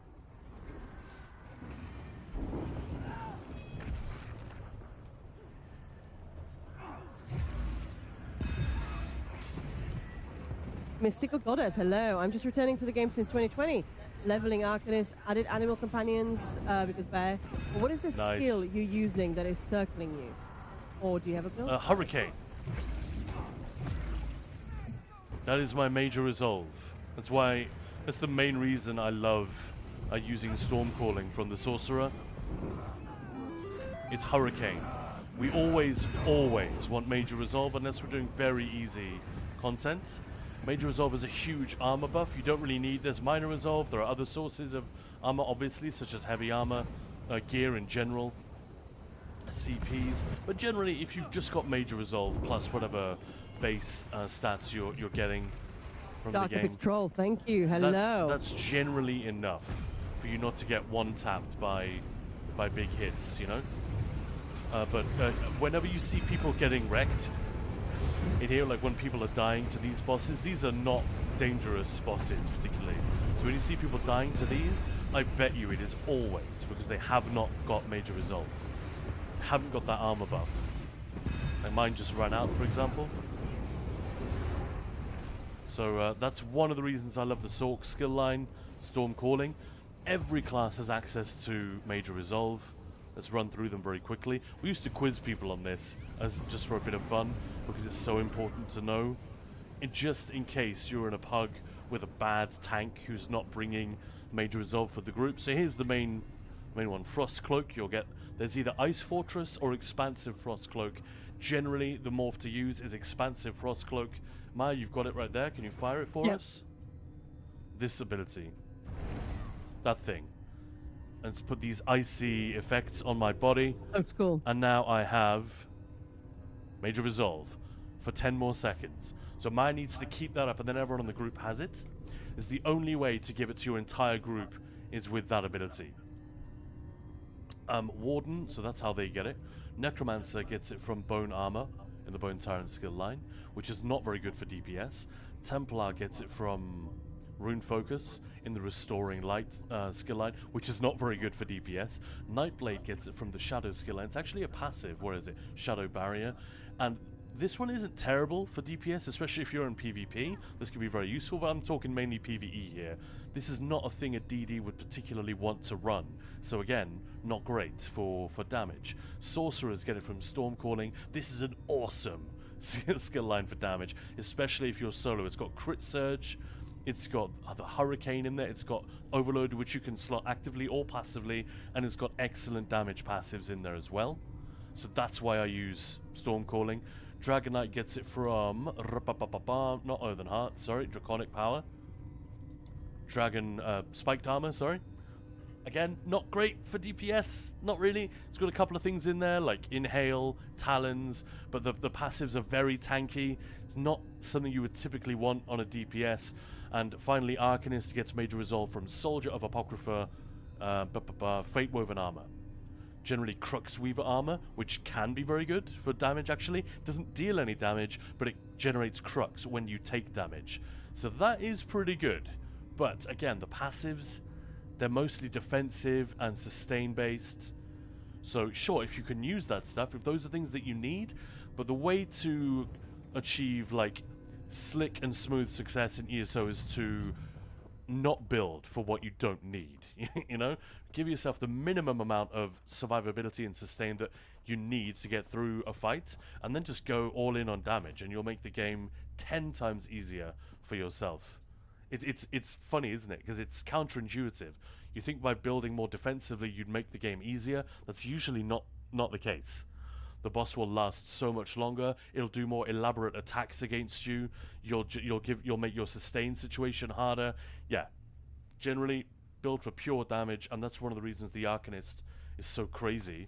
Because in addition to having Major Resolve, I can slot passive healing. Fate Carver, Pragmatic Fate Carver gives me this stupid 10k shield, and that's with no health food. If I grab health food, that shield goes up to nearly 12k, and whenever I'm firing it, I can have Reaving Blows slotted, which is then healing me with every tick of direct damage. So it is very easy these days to make a character which is all damage, but actually has a ton of tankiness and healing just baked into it. And if you want even more healing, you could get rid of something like Rune or Reaper's Mark and slot Crit Surge, which again heals you for potentially quite a lot.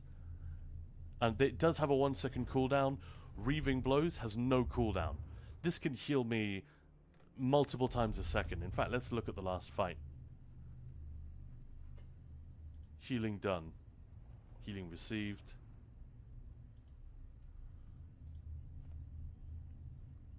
Okay, so this doesn't really count.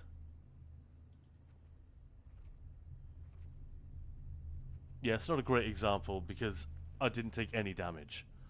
But when you look at the healing output from these abilities, it is freaking crazy.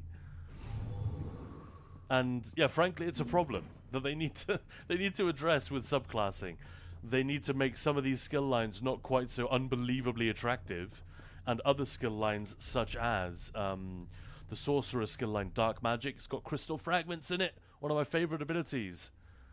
They need to make that a little bit more enticing. Draconic Power, it's got Talons in it, another one of my favorite damage abilities, but it's stuck there in this skill line that there's no way I'm going to use if damage is my job.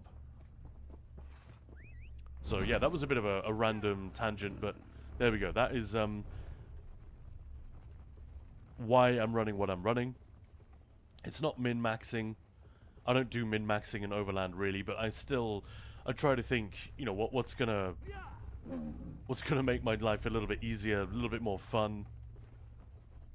Well, Mr. Gold is saying, I appreciate it. So, Vault Dweller, hey, thanks for saying so much for the follow. Mama Boona, I love my 1-bar DK, my 1-bar Sork, I love Hurricane. I've never played anything 1-bar. But yeah, whatever whatever works. I've played a little bit of One Bar when Oakensol first launched because everyone was just trying it and going, "Oh my god, this thing is disgusting." Where you were? Can you just come back to the hill you were on, dude? Yeah. Is there something sort of funny? I mean, dark magic cuts down skill cost. Yeah, but there's like nothing in there that you want. Of course, there are passives that they all do something. So I'm not saying the passives are dead or they're pointless, but for damage, no. I don't need sustain. If I need it, Come to me, basically. I don't know where you are. I can use Bloody Renewal, Siphoning Spells, way stronger than any passive that I'm going to get in Trash Pulls. Sorry, where did you want me to go? Where you just were, just to me. So back to you. And yeah, if you're solo, run whatever the hell you want. I'm not telling anyone. This is one of the reasons I don't do solo builds, and probably never will. Because I think, surely, part of the attraction of going solo is that you can approach the content however you want. As soon as you're with a group, it's like being in a band, or in a choir, or in a football team, or something. You are beholden to the expectations of that group. They want to function as an effective unit, and if you start doing your own thing and showing up to football practice in a tutu and high heels, it's not going to work. Like you're letting your teammates down by making weird choices. Whereas if you want to play a kick around in your back garden, you can wear whatever the hell you want, and it doesn't affect anything. It's boosting your enjoyment by yourself. And tutu is a silly example, but you know what I mean. You can do whatever you want, and it won't be a problem. Whereas as soon as you've got other people relying on you to do your thing, that's when just building however you want kind of goes out the window, and you have to start thinking of other people. Just behind you. Do you see that book?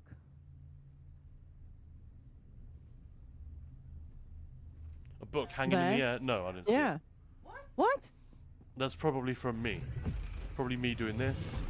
Yeah, I was something. wondering about that, but it's just And the effects hanging there. then get stuck in the air. Yeah, you see it a lot. You see That's it a lot quite in funny. Cloud Rest when Zamaja dies. Wild West? Yeah, Cloud Rest. You'll see like 3 Arcanist tomes just hanging there. That's bizarre.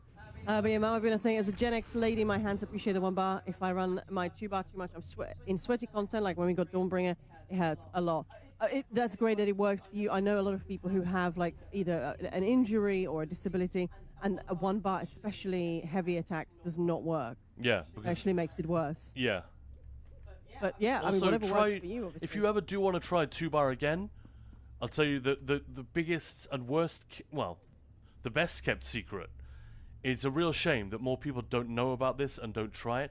Rebind the bar swap button. Both the gamepad and keyboard default keybinds for bar swap are absolutely stupid in this game. They're really bad choices. It's like the control scheme was mostly mapped out, and then they realized, damn, we have to put on a bar swap somewhere. And they just shoved it wherever. It is such a fundamental thing to be fluid with your bar swaps that you basically need to change it, in my opinion, in order to be comfortable and play effectively with 2 bars. So it's a huge problem, and this is not just an opinion that I have, this is backed up by facts, like the hundreds and hundreds of people that have come through Ninja Pulls, many of whom start off with 1 bar builds. Remember, these were a thing long before Oakensol. Oakensol was created because 1 bar playstyle already existed. Zos just did a terrible job of balancing the thing, so suddenly people who had no business playing 1 bar were attracted to it because it was so much easier and more powerful than playing the game the way it was designed to be played. So yeah, they really kneecapped their own combat system with the initial one, and then when they changed it with update 35, they kind of made it even worse. But yeah, that's a whole saga. Rebind the bar swap key, and it fixes Mama the issue. Bunas was saying side mouse button for the win. That's what I do. Yeah. Yeah, Although it fixes it that's for so many people. right now, that's where it hurts. But you know, we'll get there eventually. Yeah. Galantax, hello, happy weekend, Kanamaya and chat. Thank you for all the work you put into this event. Thank you. Yeah, thank you It's to been Maya. fun. Maya deserves all the credit, guys. Well, you guys That's not deserve... true. No, it's not quite true. You guys, first of all, deserve prime credit for showing up. Otherwise, it's just a bunch of people hanging out on Twitch and streaming to nobody. Like, then suddenly there's no raid train, there's no fun, there's no atmosphere. So you guys deserve credit for just being here in the first place. Not just for this stream, but for all of them. Appreciate it so much. All of the streamers who agreed to be part of the raid train, obviously, and have put on a show for you guys, the ones who bother to read what is required of them and everything. You know, there are very, very basic requirements, but, you know, it's still... Getting people to read stuff on the internet can be a challenge sometimes, so that is hugely appreciated. All the streamers who are like, yeah, I'll be part of something cool, I'll make this happen. They deserve credit as well, but above all, actually, Bethesda UK and ZeniMax Online Studios for supporting it and for giving us timelines in advance and things like that. They weren't able to do much, but Gina gave Maya as much information as she could, and that is always appreciated. Gina does things that she does not have to do to help the content creators out. So Mama Buna, Maya's a goddess. Thank you, Moose. Yeah. Go me! We always appreciate it, all of the above, but let's be real. Maya, this thing, you organized it, you conceived of it, you've done all of the heavy lifting here. Oh, it's been fun.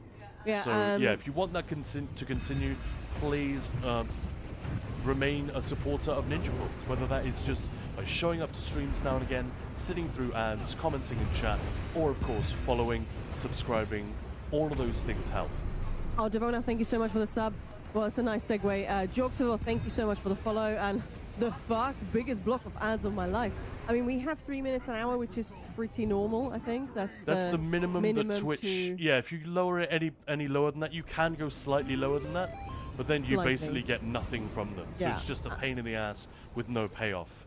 And I know a lot of streamers struggle. A lot of streamers struggle with that. Like, how do I do the whole ad thing? Do I just pump it up to the maximum? I know some big streamers that just do that, and they will have like 6 minutes of ads per hour.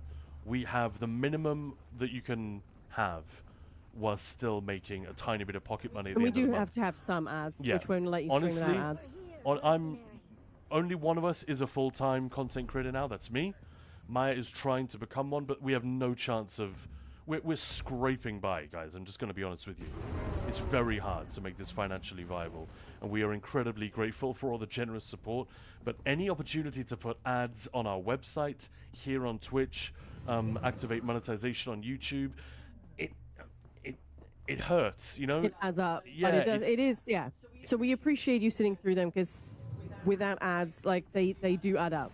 And sometimes Twitch fucks it up and puts like instead of 90 seconds, it'll give you like a 3-minute one. I have had someone say that, and that shouldn't be happening. That is not what we have set it up to do. So apologies. Thank the three queens. Yeah, that's weird that it took 3 minutes, because the timer literally is 1.5. So I see it. It says to me 1.5, and it counts down from 1.5. That's so weird. But yeah, so we really appreciate all of that. It's amazing, guys. Thank you. But it is annoying. I'm the same when I get ads on another channel. But honestly, it makes enough of a difference to us at the end of every month that we're not going to turn it off until we get to the point where support is genuinely sustaining. Sponsorships are just, then that's the point. We can turn ads off. Yeah, we are starting to get more. We can't turn them off completely, but yeah. No, Twitch literally won't let you. So never think that ads are a streamer's choice. They're not. Almost without exception. Streamers are reluctant to have ads there, but either because they have to, or because of the reality of what it means to the balance sheet at the end of the month. They cannot be without them. And look, wait, quick, thanks for the lurk. And there's a question from Vera. Is this your main game, and do you PvP much on stream? This is our main game at the moment. Like, we've spent the last sort of month and a half streaming a different game every single day, which has been really good fun. So we are doing definitely more. Oh, we stream loads of stuff, but ESO is definitely the main thing. And I do PvP. It's not my main thing. It sort of slips down the list. Once Cyrodiil is fixed, I'll be there a lot more, but I don't really enjoy Battlegrounds. It's PvP light. I just... It's not my thing. Not my jam, but I love Cyrodiil.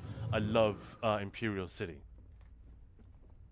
Yeah, Imperial City is awesome. So good. Underrated, man. So great.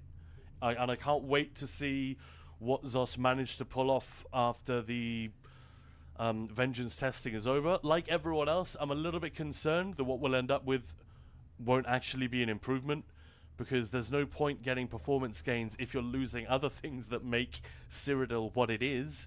that would be a real shame. But I also have a certain level of faith. I'm cautiously optimistic, and some will laugh at me for even saying this. ZOS understand what makes Cyrodiil good. They're the ones who built it. So, as long as they don't forget what made it good in the first place, then I've got my fingers crossed they'll find a way to make it more performant without sacrificing its soul. But we'll have to fucking wait and see. That one thing that does bug me a little bit, they're not really telling us where they're at with Vengeance testing. After the first test, Brian Wheeler was incredibly forthcoming, wasn't he? He showed us all these stats and how the performance increases worked, and that was really, really cool. But when it comes to giving us more conceptual stuff, he's probably just not even sure what he's allowed to say, and they don't even know what they're thinking or what they should say yet. But it does leave us players a little bit free to speculate and fear the worst. But yeah, I love PvP in this game. I think it's awesome. Any PvEer who says PvP is crap and should be removed from the game needs, you know, to be slapped across the face with a wet fish and have their, you know, have a reality check. It's like, what are you talking about? It's one of the greatest things in ESO is the PvP. Yep. Moose saying, anyone had more than one Sturk motif drop in the same day? Like Supplication saying, no, but I have one of each drop on the same character. Well, yeah. And Moose, likes to play catch. Some channels have like 9 ads that just pop up every 30 minutes, and that's a little tedious, especially if it's during a trial. Yeah, I can imagine. But then the ad revenue is going to be looking nice at the end of the month. Yeah, if people are willing to sit through it, yeah. Every creator's just got to figure out where they draw the line, and every viewer's got to figure the same. Balora back with cookies. Nice. Nice. Oh, we finished our cookies last night. Yeah, they were good though. I want a cookie now. Yeah. Those are like special expensive cookies that we have to order in. Yeah, since we finished so late, we didn't really have time to eat because we did a whole 10-hour stream. So at the end, it was 10 like, hours, man. Yeah. And we were exhausted when we started. This raid train has been a huge deal. I'm not going to keep sucking Maya's popsicle over this. Actually, no, that's bullshit. I am. I love when the boss just doesn't appear for a long time. Do you know what I mean? She's definitely there. I just can't see her yet. But yeah, seriously, it is a huge deal doing this. Maya is literally spending her holiday time. She is losing sleep. She's racking her body physically and mentally to make these raid trains happen. We choose to do it. Not looking for sympathy. We are choosing to do this. There's nothing we would rather do. I've never worked so hard for so little money in my life, and I wouldn't have it any other way. This is what I love doing. You guys are the folks I want to hang out with. The conversations we have with you are the ones that I want to have. This is the place on the internet I want to be, absolutely. So that no complaints. I'm just making it clear. You know, these are real sacrifices, particularly from Maya, that are being made in order to put these events on and organize it for the streamers and the viewers. So we really, really hope that it's been a fun experience. And if there is anything that is crap, you know, as long as you're polite and constructive about it, our door is open. Our DMs are open. You can join our Discord. You can hit us up anytime and say, hey, by the way, have you considered doing it like this? And then give us some feedback. Because just like ZOS, struggling to see things from the player perspective sometimes, I'm sure we miss opportunities to do something better. So yeah. And it's actually very hard to get feedback as a streamer. So I'm always down to listen. There are things that we definitely have planned to polish up the channel and do more fun things, put on more events for you guys, and keep the channel growing. There's so much we want to do. We want to get more devs on the channel. Devs who are free to talk and lift the lid on how they did a certain thing. Like, I want to talk to the guys at id about how they design weapon feedback and all this kind of stuff.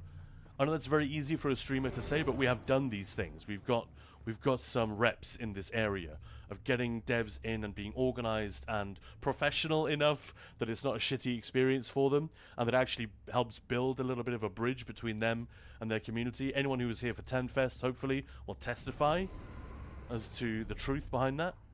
So yeah.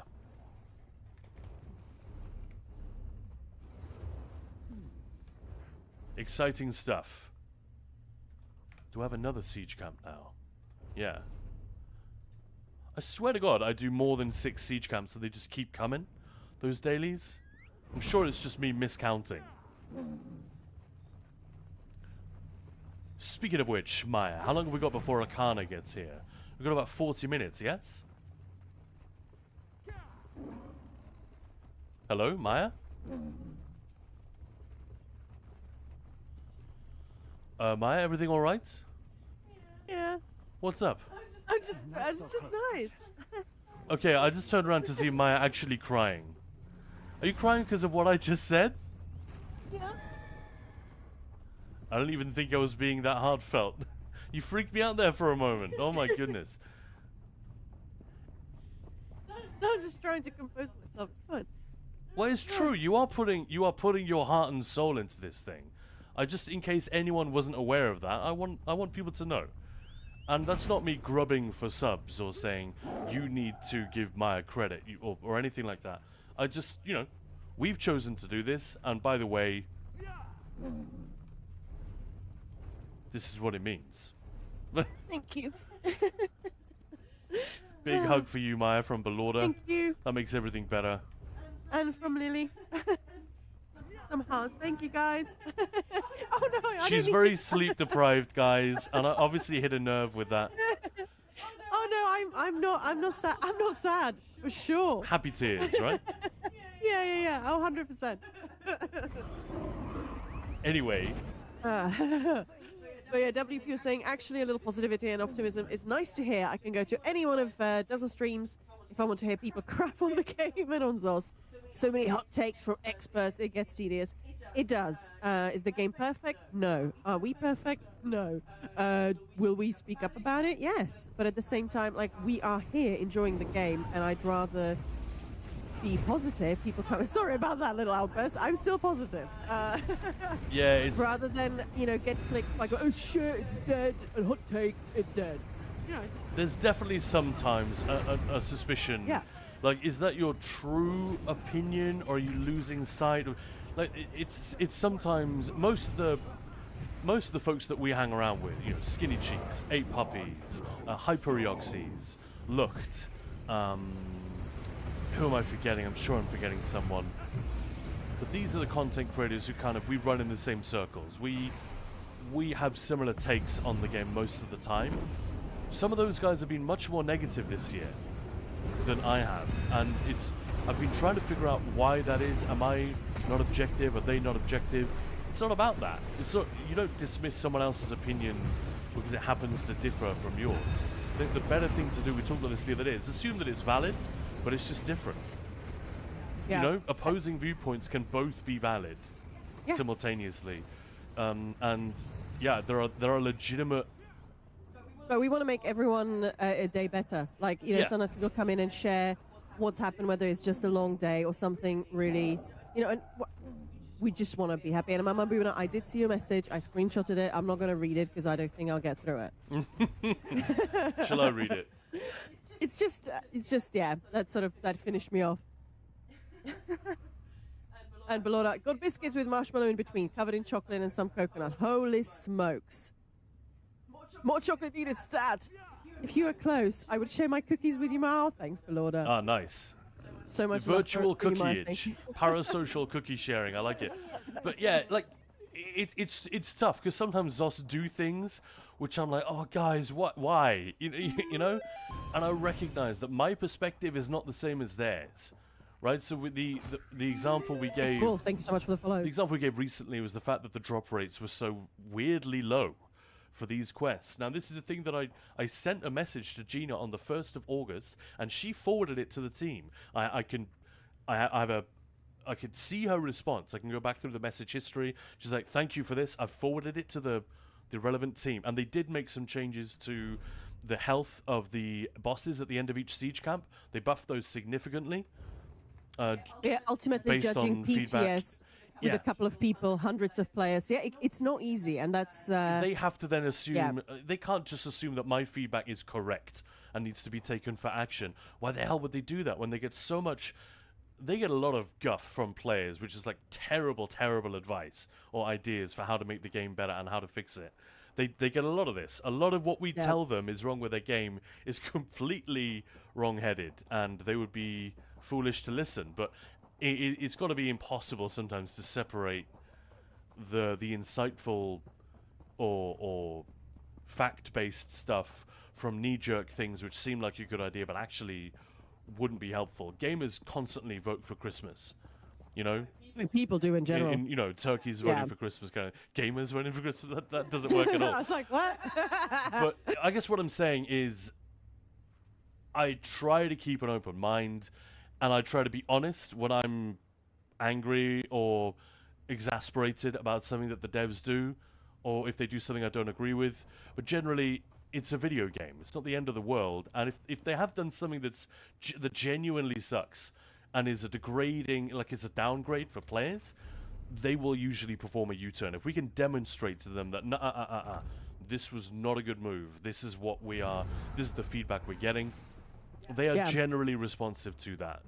And all the more reason, therefore, to keep it civil and professional, because then they're more likely to listen. I always give the example of me being at work, or any of you guys being at work in one of your office jobs or wherever, any job that you've ever had. Imagine someone sending you an idiot, you email. fucked up. Yeah, someone sending you a shitty email, or someone walking into the office You're not gonna and take this just seriously, calling are you you? names. You are not gonna listen. You're like, no, you cannot. You can't recommend shit. You know, you can't negotiate. You're Use not a more professional, professional. you fucking idiot. Yeah, exactly. Good one. You're not going to listen to someone who's just being an a-hole. And yeah, I sometimes feel like that with Kevin Gaboli and the forum team. So if they're just getting a sort of abuse, Yeah, they how just keep seriously responding. can Yeah, I they really take know. it? I don't know. But yeah, so Mama Bunash was saying she needs to step up to how much of a mental load organizing this all is and understand how impressive it is that she does it. That sort of finished me off, but I'm good now. Thank you. It's a true story. Do you want to do some Infinite Archive, Maya? Oh, Lily's just saying, can you invite me? Haven't done Camp Quest with this character, so I can share 6 times. Oh, wicked. Yeah, let's go. And I'm sorry to Waku, we're still grouped, but I'm guessing Waku doesn't have the content pass, so hasn't been able to join us for all the Siege stuff. Apologies for that, but we did all of the supply quests that we could. I'm now out. I can't pick up any more. Gamers constantly vote for shooting themselves in the foot as well. Mm-hmm. I mean, not always. It's not the only thing that we do, but yeah, often. And I've quoted this a bunch of times, but the awesome psychologist Celia, it's spelled Celia Hodent, but she's French, so it's pronounced Celia Odent.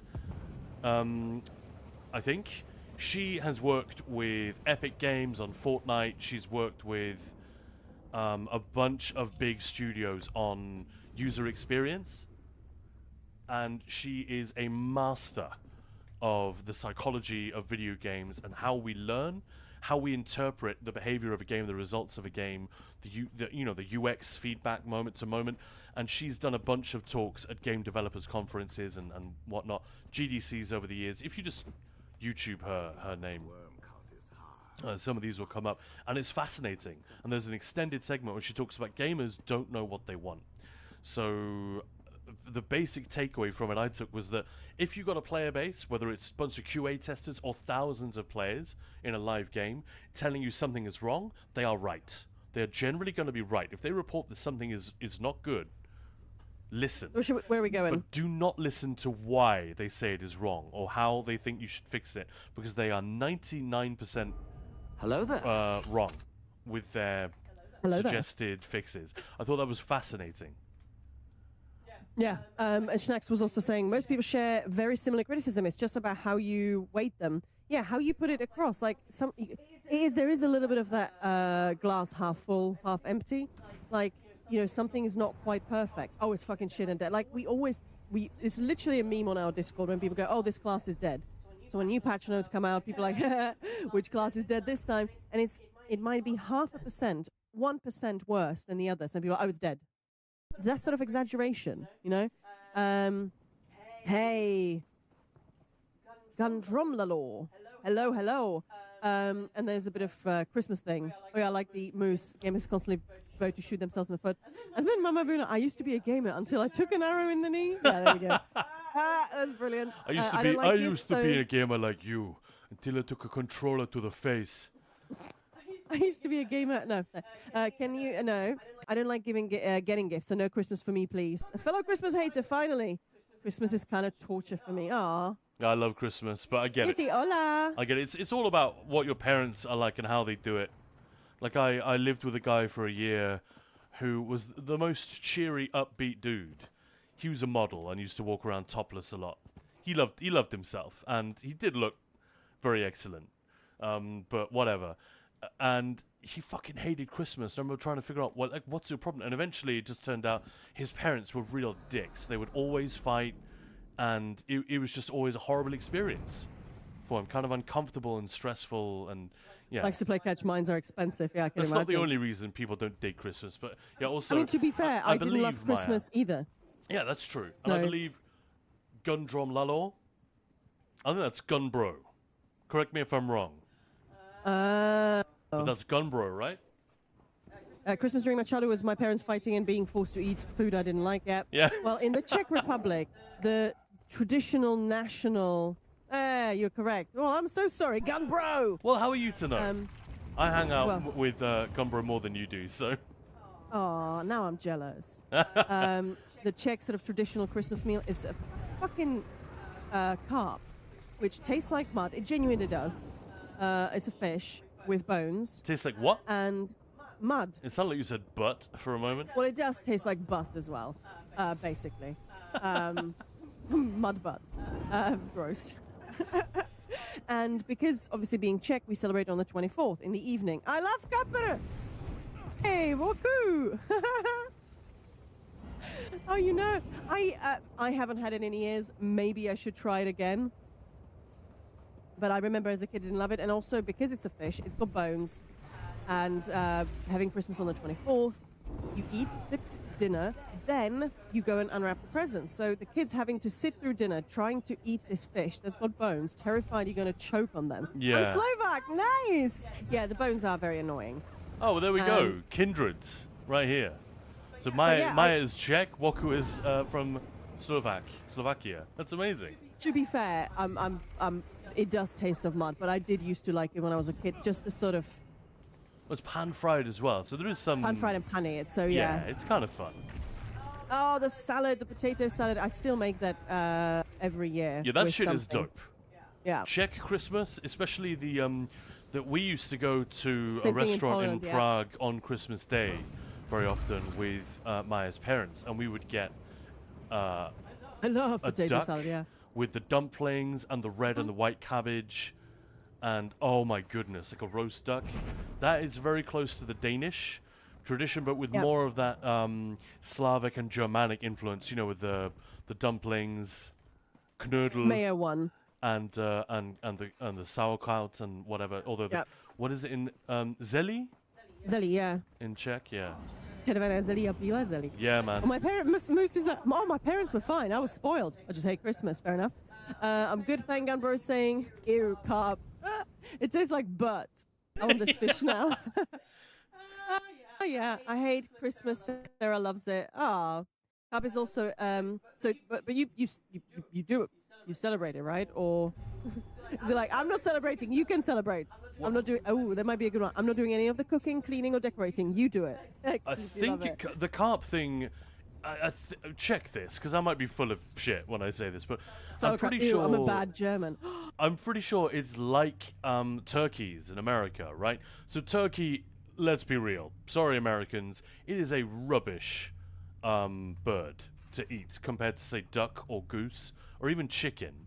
Like turkey is like one It's of huge, so yeah. but it is giant, and they breed like crazy. So at the time when this tradition became solidified, it was kind of about culling the population. Carp is much the same way. It's a big, showy fish. It's genuinely a big animal, and there were lots of them. They were plentiful, and they could use a bit of culling in the local rivers and lakes and whatnot. It's a lake fish, isn't it, actually? So I think that's where it came from. That's where the tradition came from. More of yes, a so crashed, Lily's necessity crashed.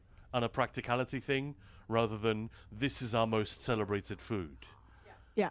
Traditionally, it used to be in Europe, especially for the wealthy, it would be pork, goose, things like that were Any of the much sort of more fatty, traditional yummy, yeah. Christmas dinner. Yeah. But yeah, Carb is also a German Christmas tradition. Was lucky not to have this tradition. Yeah, same thing in Poland. Yeah, Mama Buna. Yeah, it's in the Czech Republic. It would be the mayonnaise salad. Yeah. I don't do Christmas at all. No gifts, no visiting family, no special food or decorations. Okay. I love turkey, but I'm American. There's nothing wrong with turkey. It's just that, like, goose or duck or pork tastes. Yeah, like it's a much more awesome. It's like burger versus steak. Nothing wrong with Yeah. a burger. Give me that burger. Give me that turkey. I will eat that shit gladly. But if there's goose on offer, I love kraut. I dislike pork. I'm a bad ethnic German. Don't be sorry, turkey's me. I hate that they used to sell carbs alive and we kept it in the bathtub before Christmas Eve. Gun bro, same. that sounds like a fun. I would have loved that as a kid. To be fair, But you did they bonk accept- the fish on the head yourself with like a mallet. Yeah, Maboleth, they didn't actually technically extend them. They were always going to run until the 16th of November, but there was an issue with the date.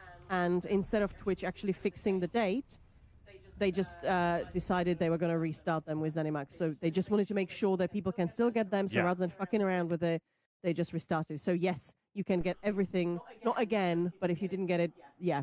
Anything that you missed, you can get. You can get, and if you got the crown crate the first time, you can get another one. Yeah. We have kids, so we do Christmas. I like turkey, but it is a bit dry, so we usually get some extra drumsticks and a large chicken for Christmas roast. I dislike duck. Oh, well, fair enough.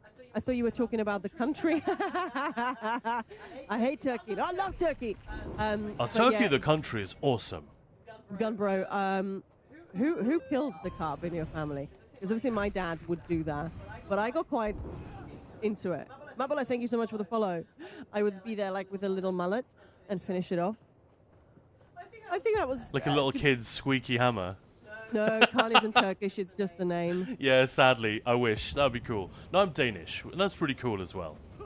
But, no, I would love to, like, Iran and Turkey and a lot of these places which are culturally, right now, or like, geopolitically, not necessarily our best friends. This situation sucks. China as well, man. I really want to go Iran and is beautiful, experience. yeah. Yeah, exactly. Like, how fucking cool would it be? I would love to have taken a gap year in Iran, something like that. But like a random Westerner, especially a white blonde guy like me showing up, I could be very suspicious to the regime. And yeah, it sucks that we have to live through this, and I hope it gets. I hope Yep. we can just get it sorted, because people are the fucking same everywhere, man. Waku's saying all that talk of food is making me hungry. Yeah. Yeah, fair enough. If that's not rude to ask. Oh, no. At my house, it was my mum or grandma. Yeah, my dad, that was his only contribution to Christmas, really. Kill the carb. Smack the fish, yeah. Yeah, then sleep, get drunk. Oh, he'd bring the gift, I guess. He'd Yeah, open the wine, drink the wine. China is so advanced? Question mark. I'm not talking about tech or anything like that, and certainly not the political situation, just the culture. If we could just... I'm going to sound like a real hippie for a moment, but if we could all just get along... Just get along! You know, Yeah. it would be so cool. Would be lovely. Yeah. Like at Alright, my Thank you so much for the university, hydrate. I lived with a Chinese girl for a year, and she had literally been trained. I'm not kidding. They have little training courses they would send students on before they go to a Western university of how the teachers will lie and the other students will try to corrupt you. And this, I'm not exaggerating. There are many articles that have been written by people who have attended these courses. Yeah, and they're thanks for the follow. Yeah, and some of them, you know, it's not like an espionage situation, but it's very much that they're trained for like going undercover in hostile territory. Do not be bewitched by, you know, the sick capitalism and the corrupted politics and all this stuff. There's a real attitude of like deep enmity because of the way the political system works in China and the absolute terror of any kind of organized resistance or dissatisfaction, and it's just heartbreaking. It prevents It is, people yeah. who are brothers, so to speak, from reaching out and having not only a shared like connection, but a cross-cultural connection. I fucking love whenever I've had a girlfriend or a friend who's from another culture. It's always the coolest stuff. Like there's nothing cooler than going to a city with someone who knows that place and who knows like, you know, what are the good things to drink? What is the food that you should try? We've all had this, right? Recommendations. Oh, if you go to this joint, check out that. It doesn't even need to be a wildly different culture. Just if I went to California, I'd definitely meet up with Pain in the Axe, and I'd get some tips on him. It's like, oh, you know, good watering holes and good places to go, good music venues, rave. and that is a culture which I feel like there's very little alien between me and Southern California. There are just minor differences, right? But yeah, it's it always breaks my heart a little bit. I'm a bit of a I'm a bit of an international guy. I have a dual citizenship. I'm Danish. Grew up in the UK. Went to school in 2 different countries. Married to a Czech person. Married to a Czech person. My sister lives in Germany. Married to an Italian. So yeah, this is kind of it's Yeah. inherent in me. Can't we all just get along, please? Yeah. Pietro saying that's it. Chicken noodle soup for lunch. Love it. Devona, love good food and trying different cultures' food is something I enjoy. Agreed. Yeah, absolutely. Yeah, food is the main reason. I'm not gonna Ian, lie. I was surprised to see how advanced they are. Like, shoe shops have some machine to measure your size accurately. Moose, how are you picturing China? Main City still being all 1600s? Yeah, I obviously not. But yeah, I know what Ian's saying. Like, there's just, It is like traveling to the future. yeah, If you go to like Shenzhen, for example, Rubila, thanks. Everyone's hungry. And yeah, it's just such a shame. Yeah, I know it sounds so dumb, but can't we just all get along? Let's all get onto Twitch and be friends. And to be fair, the internet still portrays China like the Soviet Union. There is definitely a disconnect. yeah, and there's a fear in the West of maybe of us realizing just how cool it looks in places like Dubai and in the tech centers in China, because there's a worry that like, oh, well, they'll think it's better over there. I don't know. But I don't think our news and media are manicured in the West. It's just hard to do to the same degree that they are in places like China, where it's genuinely difficult to say anything that isn't sanctioned. But yeah, let's not get into that. That's not what we're here to talk about. We're talking about culture and food. Well, I say, and- yeah, I have and major stuff like issues that. with the West now. Yeah, we could. Let's just take it back to food. I saw Moose mentioning carp in the bathtub. I have some random memory of us having crayfish in the bathtub when I was really young. That's awesome. That's fun. I have a theory that dumplings are the safest food to try in any culture. They are tasty everywhere and every type is tasty. Right, we spoke about that quite a lot, that every culture has some form of dumplings. Whether they're like pot stickers filled or just sort of big fluffy things. I do love that. I love yeah. that, Gumbro. That is a really good take. Yeah. I think that's quite a sharp observation. Speaking of food, so we have unlocked like insane amount of. So we're definitely making a hard, smart, sort of ESO, some recipes. We've got a couple of cookery ebooks coming up, created by yours truly. That's me. If you guys didn't know, I'm a professionally trained chef. I run a cookery school, so food is sort of my thing. So yeah, we're gonna have. So this is from September, just a cookery ebook, ESO one, and one that's heart smart specifically because we smashed the goals with the American Heart Association. So that is all coming. So yeah, if you have some like things that you'd love to see being turned heart smart, or like, hey, that thing that they talk about in the game, please do a recipe for that one because I would really love to. Maya already made lava foot soup and salt rice, and it's one of my favorite dishes now. It's like, can you describe what it actually is? Well, it's like it's sort of inspired by a laksa, so Yeah. a spicy, sort of thick, awesome soup. And I made it like with pumpkins, so it's like, you know, nice and orange because that's what that would be there. So it's really thick. It's got these wonderful noodles swimming in it, and rice noodles for the salt rice, and some prawns for the. Oh, it's got fish meatballs as well because if you look at it, they're swimming there. And it's got So there's bits a of lot. crayfish, like crayfish tail or prawn. We don't have giant bugs, the way they do in, I suppose in some parts of the world you can get like grubs and whatnot, but we thought, what's the closest thing? You know, another type of arthropod, and it's prawns and crayfish and stuff like that. You know, these are the insects of Yep. the ocean, right? I should fill some of the pita bread I bought with sujuk and cheese and put it in the oven for 10 to 15 minutes. Lorda, that sounds amazing. Oh. Miyun, if we, on food topic, can we share a British outrage on the recent ban on drink refills? Hang on, what? What did I miss? Mabolet, have you tried apple crostata? I made it out of apple dumplings and just baked crostata from Skyrim, and ESO created this yummy dessert. You can find some great recipes on the internet. I wouldn't use other people's recipes because, well, that it's not my stuff. I just go through the game, try and I figure mean, out that's exactly. you saying you don't personally do that. I If don't- you say no, I I'm- wouldn't, it sounds like I wouldn't advise. Oh, sorry, no. Yeah. No. I meant for the cookbook. Obviously, I won't do that because, you know, I wouldn't want to put out a recipe. Oh, by the way, that's just copied out of from someone else. So yeah. But yeah. Oh no. That wasn't meant to be that at all. But yeah, crostata is definitely on the list because it just sounds so yummy. But what I always do is try and figure out exactly what's in it, what is it good for, and then just introduce the ingredients to it. So Mama Bruna, a friend whose family is Polish, does crayfish Boxing Day, I think, or possibly Christmas Day. Apparently it's tradition. Oh, that's cool. That's another great approach. Yeah.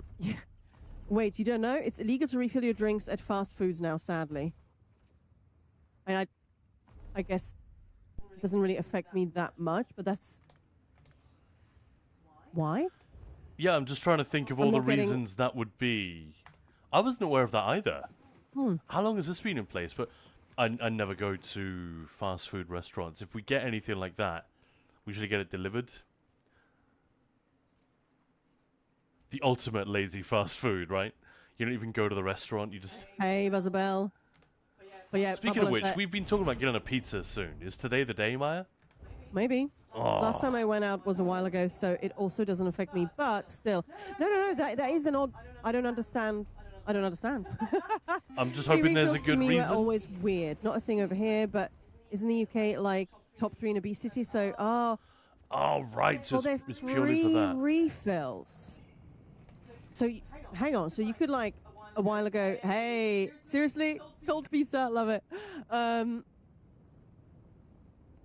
So like you could go to McDonald's. Sorry, you've completely you can hear fucked the Maya's cogs. shit up. Yeah, she's like, what? We can hear the cogs whirring in your brain. So you could go to like McDonald's, buy a Coke, and then go and ask for a free refill. Like that was a thing at any Yeah, point. I'm aware of that. Yeah, I don't think I've ever. I don't really dig Wow. soft drinks. I don't know if it was because Not even ask. You just go and do it. Yeah. Okay. yeah, they are. I mean, they are freaking terrible for you. But I don't know. I kind of don't know. I don't have a really, really strong opinion on the whole nanny state thing. Like, It's it just definitely my has its opinion, pros and man. yeah, well, it has its pros and cons. When seat belts were introduced and motorcycle helmets were introduced, let me put it this way: a lot of the electorate was dead against it. Oh, nanny state, this is tyranny. You're telling us what to do. Think how many lives are saved by seat belts and motorcycle helmets every freaking day, like Yeah. all the time. This is clearly an unalloyed good for society. People didn't want to do it. Yeah. Yeah, and quite a lot of people were against it. Gay marriage. There were people who weren't particularly hateful or anything like that, but were just sort of a little bit traditionalist, like, why do we need to change this? But now that it's been a thing for a while, there's almost no opposition to it left, because people realize, well, it doesn't mean the degradation of society. Nothing bad has happened by us just allowing everyone to have the same sort of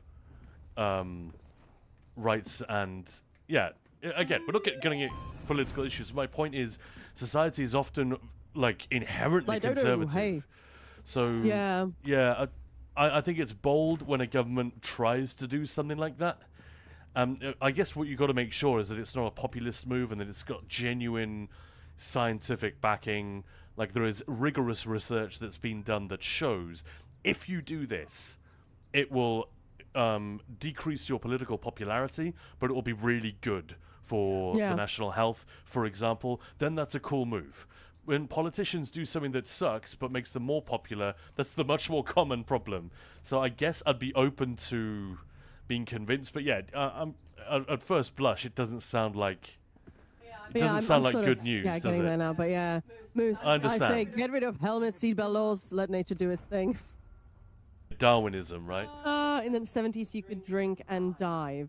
Oh, drive, I'm guessing. Yeah, right. It's, I mean, in the UK, you can technically... Okay, don't jump down my throat. Oh my God, you can't. You can technically have a drink and drive. Like, there is a... Yeah, it's I like think one that's- unit or whatever. I think that's kind of crazy, because who's going to like, okay, this is definitely one unit. It affects people differently, you know. Just either get fucking pissed and drive, obviously not, or just ban it. I don't think there should be a limit. That's weird. Yeah, either get on the source and make sure you have a Desi or a cab, Yeah. or just don't drink at all. Like, if I'm driving, I won't have anything. But yeah, I mean, say I went back to Romania and McDonald's won't even give you lids for your drinks or free sauces. Turkey, however, all the plastic is given to you. To remember the road signs in Hawaii. Buckle up, it's the law. Huh. But yeah, diving and drinking is also a very dangerous game, if I'm not mistaken. I remember seeing a meme years ago of this is why there are so many accidents, traffic accidents in Hawaii, and it was just a bunch of people riding around on motorbikes with, like, should we say, a voluptuous lady sitting behind them, you know, with their, you know, the riding bitch as they call it, you know, with your arms wrapped around, so, and that means that your butt is really, really sticking out the back, and you guys can imagine what the pictures look like. Oh no! Oh, I cannot imagine that. It's like no wonder there are so many traffic accidents in Hawaii, and then there's like 10 images of this shit. It's pretty Yeah, funny. I think Bellotta's saying, yeah, we do. Germany also has a limit for drinking and driving. But yeah, me and you saying, yeah, some countries will let you have a beer, but I think in most places there's zero tolerance, yeah. Gunbro, about those refills. I remember once a group of teenagers at KFC started pouring soda into an empty chicken bucket instead of a drink cup. Well, that's just fucking up the business, right? Lava Stone, thank you so much for the follow. Welcome in. So the limit is, in the UK, is 0.8. Yeah. What the fuck? That's so high. Yeah, like, how do you even guess? And yeah, it affects people differently Probably as well. So because that's just, passing the law is just too much hassle. No one wants to do it. yeah, Like, yeah. if you... for a while, I confess I don't do this anymore, but because of the work I used to have, I used to subscribe to a very dense newspaper called The Economist, right? It's not just about economics, but international geopolitics and stuff like that. And I felt like my brain was on fire with the amount of context. It didn't make me an expert, didn't mean I knew what was going on, but I had context for what was happening in the world. And when we'd meet someone on Voice from Malaysia or from Turkey or Iran or whatever, I would have they would always be surprised by how many names I knew of the key players in the current political climate and whatnot. It was just interesting. I felt like I understood a few more things. His Now brain I'm was just definitely bigger. now I'm just, yeah, my brain has shrunk back down. I'm just an ignorant idiot again. But where was I going with that? I don't know. What were we talking about? Holy shit. Oh yeah, I was just going to say there are examples constantly throughout the world of desperately needed reforms that don't happen because either the political party in power doesn't have the guts to really go for it because it's not popular with the people, or they do go for it and they just get, you know, there's some populist party that's like, hey, they're doing this like necessary thing that the people don't realize how necessary it is because they're not civil servants. It's not their job to understand all the national statistics, so it's an unpopular move. Let's take advantage of that fact. And they always just get torpedoed, so it's sometimes really difficult to make just basic progress. And it's the kind of thing that politicians have to do quickly while they're popular, or do it quietly while no one's looking, you know, that kind of stuff. And it's just really sad that that's the way it has to work. But I'd say like nine articles a week in that paper would be about this happening somewhere in the world. Desperately needed education reform or financial reform, and it just gets shat on and tripped up by vested interests or an ignorant electorate. And I'm as guilty of this as anyone else. It's just a little bit sad. So that's why these weird nanny state laws can happen. Or in some cases, not happen. But yeah, interesting. And it's funny Yeah. that passed us by. The, Yeah, Bellotta, the yeah. Thanks for soda thing. explaining. Yeah, I wouldn't even know where to start. How that's measured, or like how is it arrived at, or yeah. By the way, does anyone want a worm writhe jack? Maya, it says here that you need it, but I'm probably wrong about that. Thanks, Lily. Where's Maya? I probably need it. If you don't need it, but Lily does, I can give it to Lily. Waku, maybe. Yeah? Gib, Done. thank you. But yeah, it's well for me. Most importantly, I wouldn't even know how. Like, how much can I have? It's not in grams of alcohol per liter of blood, I think. Oh. Yeah, But, like, who's... How much can I drink then? Is that a glass of beer? Is that half a pint? Is that a glass of wine? Yeah, Is that who can 10 eyeball shots? that shit? Do you know what I mean? It's kind of crazy to have it that way. Yeah, exactly. So you need to have your little portable bollocks thingy to breathe into. Portable bollocks. Yeah, have some portable bollocks with you guys. You never know when you're gonna need I mean, there is a them. fish that fires its penis at the female. Seriously, Yeah, I'm not I kidding. know, I've I seen know, this on I know. a nature program, probably with David Attenborough. This astonishing creature He's can getting det- ready to fire his penis. can detach his penis. That's like in Red Dwarf when Crichton gets a penis because he's Oh an yeah, he builds android. he builds a penis Just to know what it feels because like he wants to be to classified as a man. Yeah. Imagine if your dick could just wander off. Yeah. I'm just gonna go and do my own thing. All right, you have a nice sleep. Oh, I I'm gonna dread go to out think. and, what would it get up? Imagine like the weekly or daily strip in the newspaper. What did the dick up to get up to now? I fucked that sentence up. Never mind. But the adventures of the penis. Oof, my brain. In Bavaria, they can still drive after 1 liter of beer. Really? What? They Oh, at the end of the day, or they believe, right? accidents happen without anyone being drunk, and accidents can be avoided when someone is wasted. But yeah, there's a reason the law Yeah. exists, and it is now regarded as common sense. Whereas Hello, Flipper. It's who Wow. would the dig get up to? that is a barbaric-looking character. Look at that, Maya. She's giving you a run for your money. Oh wow. Yeah, she looks. She's got like 6 by it. Red Bickle. Good work. Yeah, look at She that. looks Look at those off. abs. Wow. I didn't realize you can even have those. Yeah, if I you mean, go IRL. to... It's muscular, right? If you go for the muscular body shape. Oh, yeah, that makes sense. All right, Khan, let's just. No, never mind. Do. Red KZ, how's it going? And Arcana's going to be joining us soon, right, Maya? Yes. So, just to give you guys a heads up, we'll do a proper introduction when she is here. But this is the wonderful Polish ESO cosplayer, Arcana. You guys will probably recognize some of her cosplays, even if you don't recognize the name. She is a streamer. She streams mostly in Polish. And yeah, she'll be joining us shortly. And we're going to talk to her about cosplaying, ESO characters. Get your questions ready. She's a lot of fun. And she's done... Well, let's have another look. Done a lot of cool stuff over the years. This is her Instagram. I don't know whether I have shoulders.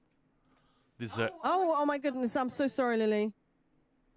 Oh, I'm being such a. so this is while they're trading. This is Arcana's Instagram right here. So I'm sure there's plenty of stuff that isn't on here I from have years those. ago. Thank you. Thank you, Lily. Polish. Well. But yeah, as you can see, some really like decent, solid cosplay here. The Athelia one is pretty fucking awesome. All right, so she's ready. So, has she accepted? And for the my- Warhammer fans, look at these. I'm guessing she painted these as well. Oh yeah, Right, are you ready, Khan? yeah, I'm ready. Okay, so let me just. Yeah, I'm just going to start the call now. I'm going to add you to the gruppa. There we go.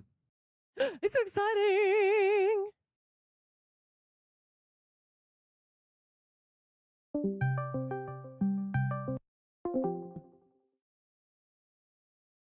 Well, hello there. Well, hello there, Khan. How are you doing? Welcome back. Oh no, I'm hearing us like 4 times. Hello, hello, hello. Hi there, guys. I hope you can hear me right now. Hear Yes, you we can. loud and clear, yeah.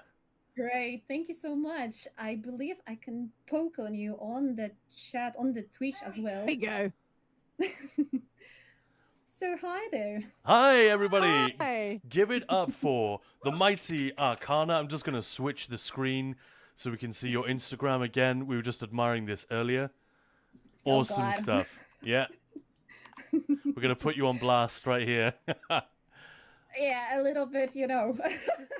That's a completely new situation for me, but thank you so much, and thank you for inviting me. That is absolutely amazing, and I really appreciate what you guys are doing with this whole riding raid train. That is amazing. Oh well, thanks for joining. This is so fun. And I look will at that, also like, it's share incredible. what you guys show currently on your stream to my audience. Ooh. And yeah, oh, my Instagram. I've never seen someone rolling my Instagram. Sorry. It's just like I was going to pick a few pictures to say when we're talking about, hey, I was Arcana's like, just joining show us a the little whole bit later. thing. And Maya said, here's the link to her Instagram reel. Why don't you just show the whole thing? So we've been scrolling that a couple of times. Yeah, as well. But yeah, man, you've done some really, really cool work. Wow. You should definitely, once you Look at scroll these. through, I'm just posting the link to Insta right now in our chat. So guys, if you want to follow, actually, let me rephrase that. Go and follow. Yeah, don't even think Go about and it. follow. Just do it. This is one of the things that we learned during 10 Fest. It is great to help everyone who's on Twitch already and to do a raid train, and we can like slap each other on the back and maybe introduce our audience to other streamers and vice versa, and get to know other streamers as well, make new friends. It is awesome, but it is the only thing that sucks about it is that people like Giandrio, Vessens, these guys have presence on Twitch, but their main thing isn't there. So we were talking to them during 10 Fest about, how can an event like this help? And honestly, it was just follows. This is, if I'm ever going to do sponsored content, sponsored cosplay, anything like this, having those numbers helps me enormously. So guys, follow so that you can see all these awesome creations coming in. This is my favorite. Look at that Arcanist. Literally. Yeah. Look at that. That was my favorite one. I had the privilege of seeing this in Amsterdam. You blew my mind. I was already paying a lot of attention to the cosplay stage and the contest, but when you walked out, I was like, holy crap, that's the best thing I've ever seen. It was so good, guys. These Do you pictures. want to hear a story? Yes. I actually had a huge, or maybe not a huge, but I actually had an accident on stage. And a lot of people haven't realized that I had an accident on stage while I was performing, while I was showing my cosplay on the stream. Sorry, not on the stream, on the scene. So I actually had a whole choreography that I wanted to perform. I had this background audio. I made the recording myself, actually. So I just was so focused. And when I was prepping for the choreo, I specifically wanted, and I always repeated it, that I placed my huge shield on the right side of me. But during the whole thing, I made a mistake and I placed it on the left side. So when I made a dramatic drop, I dropped on the shield and I broke it. Oh no. And it also caused me a little bit of harm on my leg, which I realized only when I was back in the hotel. But I completely broke it on stage. Oh, that's... Well, when because during 10 Fest we had a little cosplay competition, and of course Arcana entered. And when I said to Khan, yeah, and Arcana's gonna, say, oh my God, that's the one, right? I'm still so not jealous that I couldn't go to Amsterdam and get to meet all these awesome people. Yeah, it was amazing. a treat. It was really, really It was great. amazing. Yeah, awesome work. I also love Padme, the Padme cosplay that you guys just saw. Here the headpiece is extremely complex and actually very heavy. I was able to wear the headpiece for a couple of hours, but it causes a bit of headache. But I loved it. I absolutely loved it. It is extremely intricate. You can really see in in that picture there.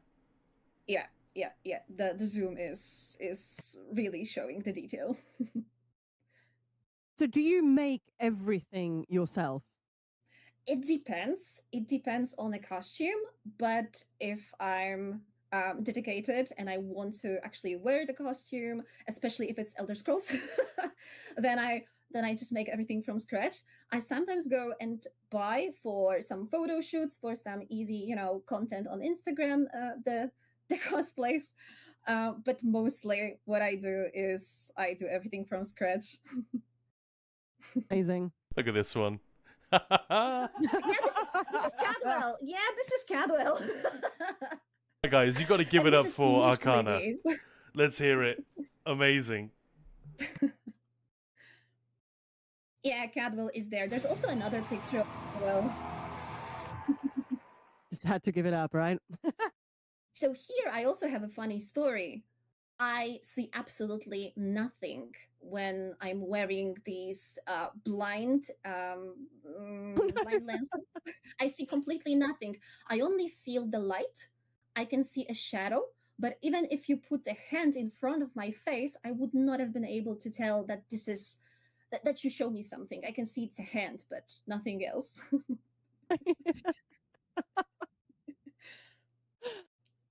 So you can't really do much with that one sort of moving You around, I'm Yeah. guessing. You can't do anything. I literally, yeah, this is the picture. It was very funny at a photo shoot because I had to be led everywhere. I had my brother, I had my partner, and the guys were just like, okay, do this. Now turn around. Now look at us. No, we are here. Look at us. Fantastic. So yeah, completely saw nothing. But yeah, there's the That's shield. amazing. You can see the Arcanist shield right there. Yeah, With the yeah, it is. the It is. Scribes of Mora style. It's a gorgeous prop. It's a heavy style. I absolutely fell in love with this motif. When it dropped, I can tell you, I was running to the Crown store to catch it. I was just, when I saw that it drops, that Scribes of Mora drops on the Crown store, I was just running to purchase it. Oh, okay. Yeah, we farmed that dungeon like crazy. We were lucky. We happened to be going after the trifecta right at the time that motif dropped. So, we were not a group that would reset on death. We just finish anyway. So we cleared that dungeon a ton of times and very quickly got all of the pieces that we needed. So if we'd been friends back then, we could have just shot you all of the spares, all of the duplicates that we were getting. But yeah, oh man, the Padme one is amazing as well. I was using references online, to be honest, at first. But when I saw it's available in the Crown store, I just went ahead and Yeah. got it. Yeah, I use it on my Arcanist tank. It looks amazing. It's a really good one. Oh, this was an amazing event. I don't know if you guys were able to see Hermaeus' Mora figure. It was once available on one of our conventions, fantasy conventions. Yeah. So it was a huge statue of Hermaeus Mora. I remember seeing the guy who built it. There was like a time-lapse video of it being built. Oh, yeah. It was wonderful. Yeah. Super cool. It's actually built by a Polish company. I'm actually familiar with them. They are amazing. And I need to give them a shout out because if this was not for them, and they were the ones building the whole, what was it on the ESO 10? I think this was this panorama of Tamriel. Do you guys remember this huge table? Yeah, yes, yeah. So these are the same guys. They made the table Oh, that's cool. with the whole diorama. And they were the ones who were transferring my big shield for the cosplay because I couldn't take it with me. It was too big. That's amazing. Yeah, I love it. So, how long... We're going to ask the really obvious questions. How long does a typical project take? I know there's some very different ones in terms of their complexity and the number of props, but what do you think is like a typical time for you from when you say, okay, I'm definitely going to do this, to when you have it ready to show? Like wear to a con or something like that? So first of all, it depends on how dedicated I am on the project. So sometimes it's from a thought to a realization a bit longer. But if I have a specific idea, like with the Scribes of of Mora with this Arcanist, I think the whole realization is going to take around 4 months, up to 6 months, but this is just in the length on the calendar. Because if you actually count the amount of hours, most likely it's going to be not that much of a deal. The biggest work at the beginning is to analyze the references. And then you have to figure out how you want to realize everything from the technical standpoint. Yeah. This costume is light up with so many different power outlets. I think I had 7 amazing. on myself. 7 circuits, I think. 7 separate circuits. It's are on a there battery on this packs in costume. the costume. Yes. I love it. I was actually concerned slightly because the costume was traveling with me, the shield was not. So can you imagine? I was traveling to Amsterdam with half of my suitcase, with a lot of batteries, so many circuits, and I go, yeah, I think I should show up to the airport earlier because they might have questions. Yeah. I can imagine. We got a yeah. real live one here, guys. We need to frisk this person completely. But I love the fact that you went that extra touch and made the character a Dunmer with the pointy ears and everything. Oh my god. I think I even came up to you at Amsterdam. Like a million people would have done this. But you were backstage after the show and you had the hood off and the ears were visible. And I just gave you like finger guns and said something very briefly about, I love the Dunmer cosplay. You did great. Thank you so much. And that was it. But I love Dunmers. yeah, what a great touch. And are those contact lenses as well? Yes, yes. Crazy. And I also have to wear the correction because otherwise I will not be able to see anything. So actually, yeah. Because actually, I have I have a nearsightedness, so seeing in the far is a bit blurry. So without contact lenses, I would have not been seeing anything. Actually, it was pretty complex to get something like that. So a red contact lens with a correction that is also, well, manufactured properly. This was a little bit challenging to find. That is amazing. Yeah, I love that. So, do you have a favorite of all time? Something that, like, it doesn't have to be like it was the best one or whatever, but something that you look at and you're like, yeah, that was special. I think it's Padme, and also the Arcanist. The Arcanist because it was technically challenging. Padme because this was my first cosplay, which I made from scratch after a very long break. Because I started cosplaying somewhat around 2017, but then I had a huge break and I came back after a couple of years. So definitely these 2 cosplays. Hang on. The Padme was your first cosplay? After a long break, yeah. This is amazing. I love that. It's like, oh yeah, that's the first time I tried, and it just looks. I was looking at it, I was like, that's not from the movie, is it? No, that's actually. No. Oh, that's the first time I tried. It's brilliant. And even down to these things in the dress, they look like they light up as well. If you. Oh yes, yeah. This little, I call it ladybird at the bottom. These are lanterns. They are properly working here. Again, a whole lot of circuits underneath the dress. Gunbar was just saying, have you ever wear like black lenses, fully just the whole thing black? Do they work like the white ones you had on Cadwell and you can't see anything? Oh no. I haven't tried the full black ones. I only know from history from other cosplayers that actually it's a little bit more sensitive for the eye, so they have a bit more watery eye. They tend to be more tired after the day of wearing full black because the amount of light that comes through this black lens is just much more than usual with your typical colorful contact lens.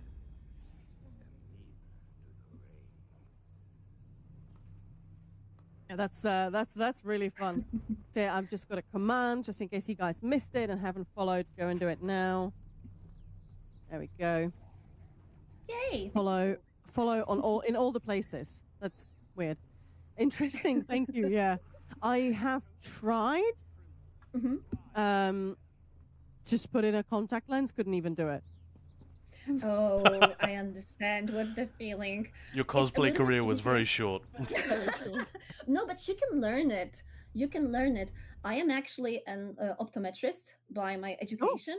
So finally, I also couldn't wear lenses at first because I didn't know how to place them in the eye. But because of my background, I had to learn it. So I can tell you, you can learn how to apply contact lenses and also how to then feel comfortable with wearing them. I believe it all starts with being able to touch your eye, and it takes training that you are not overreacting a Yeah, little well, bit. exactly.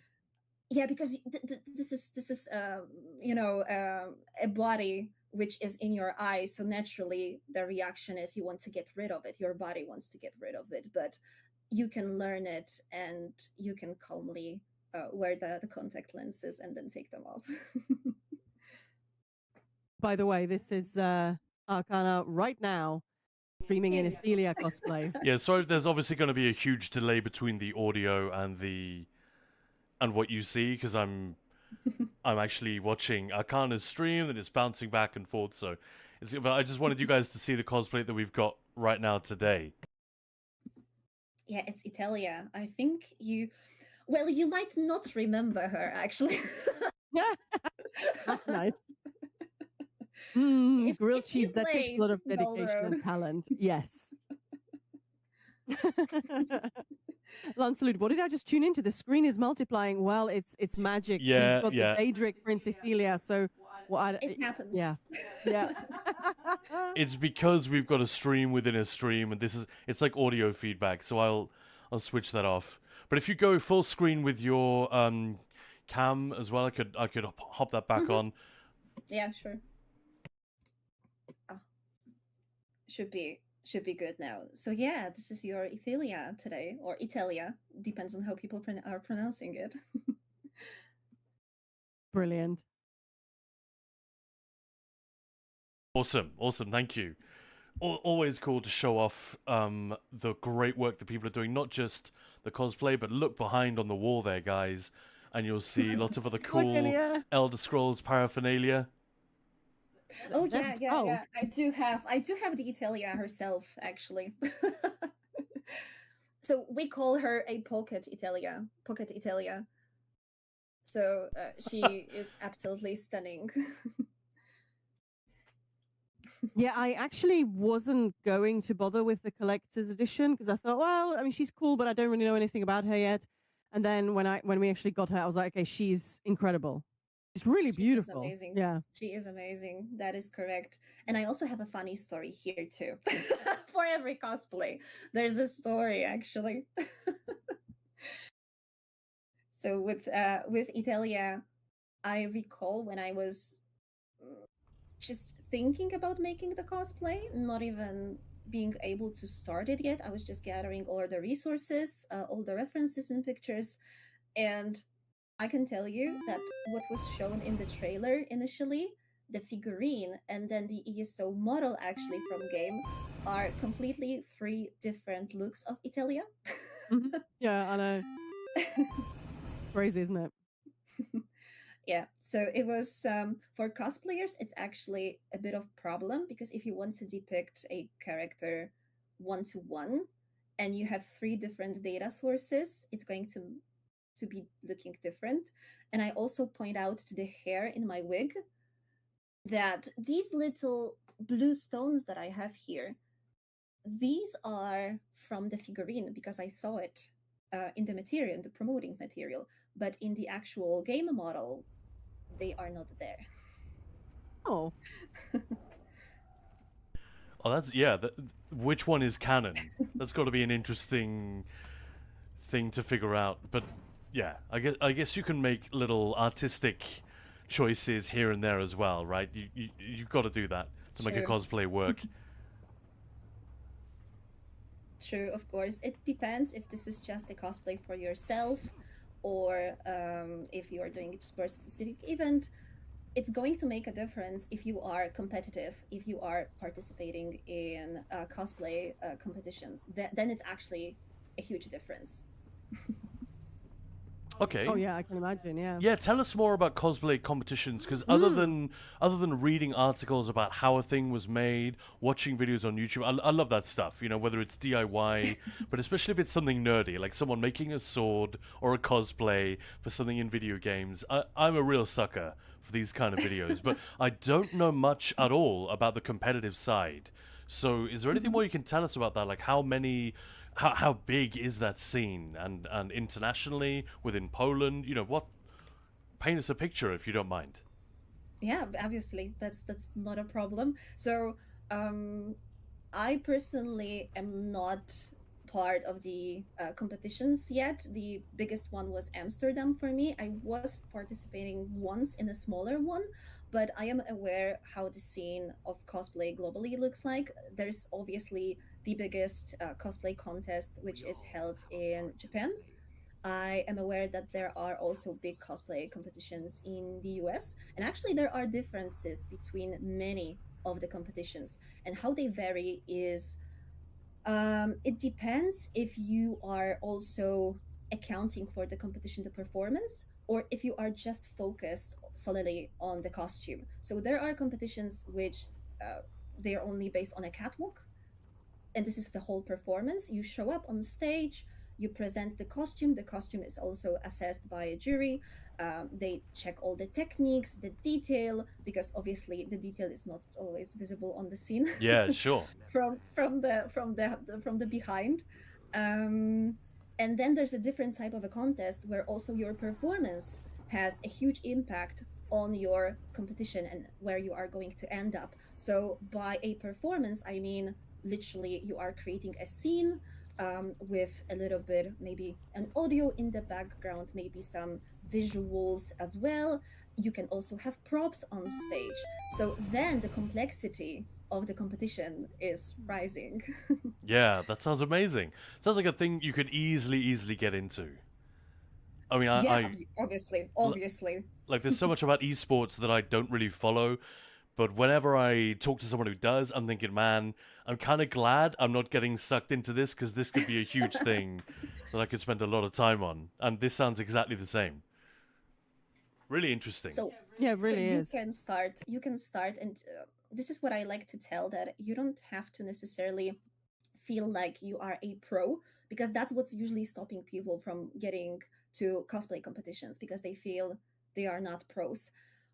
What you can benefit from participating in a competition is it's going to make you more confident also with performing for others, because you are on stage, and obviously you'll have a stage fright, but you can work it out, and then you also grow in experience. The other cosplayers, the jury, usually offers a discussion, so you can come back after the contest and talk with them. They can give you tips and tricks on some techniques, on how to work with some details to make your character better, or how to perform better. So it's all about the experience, and I would say if you want to, just go in and try.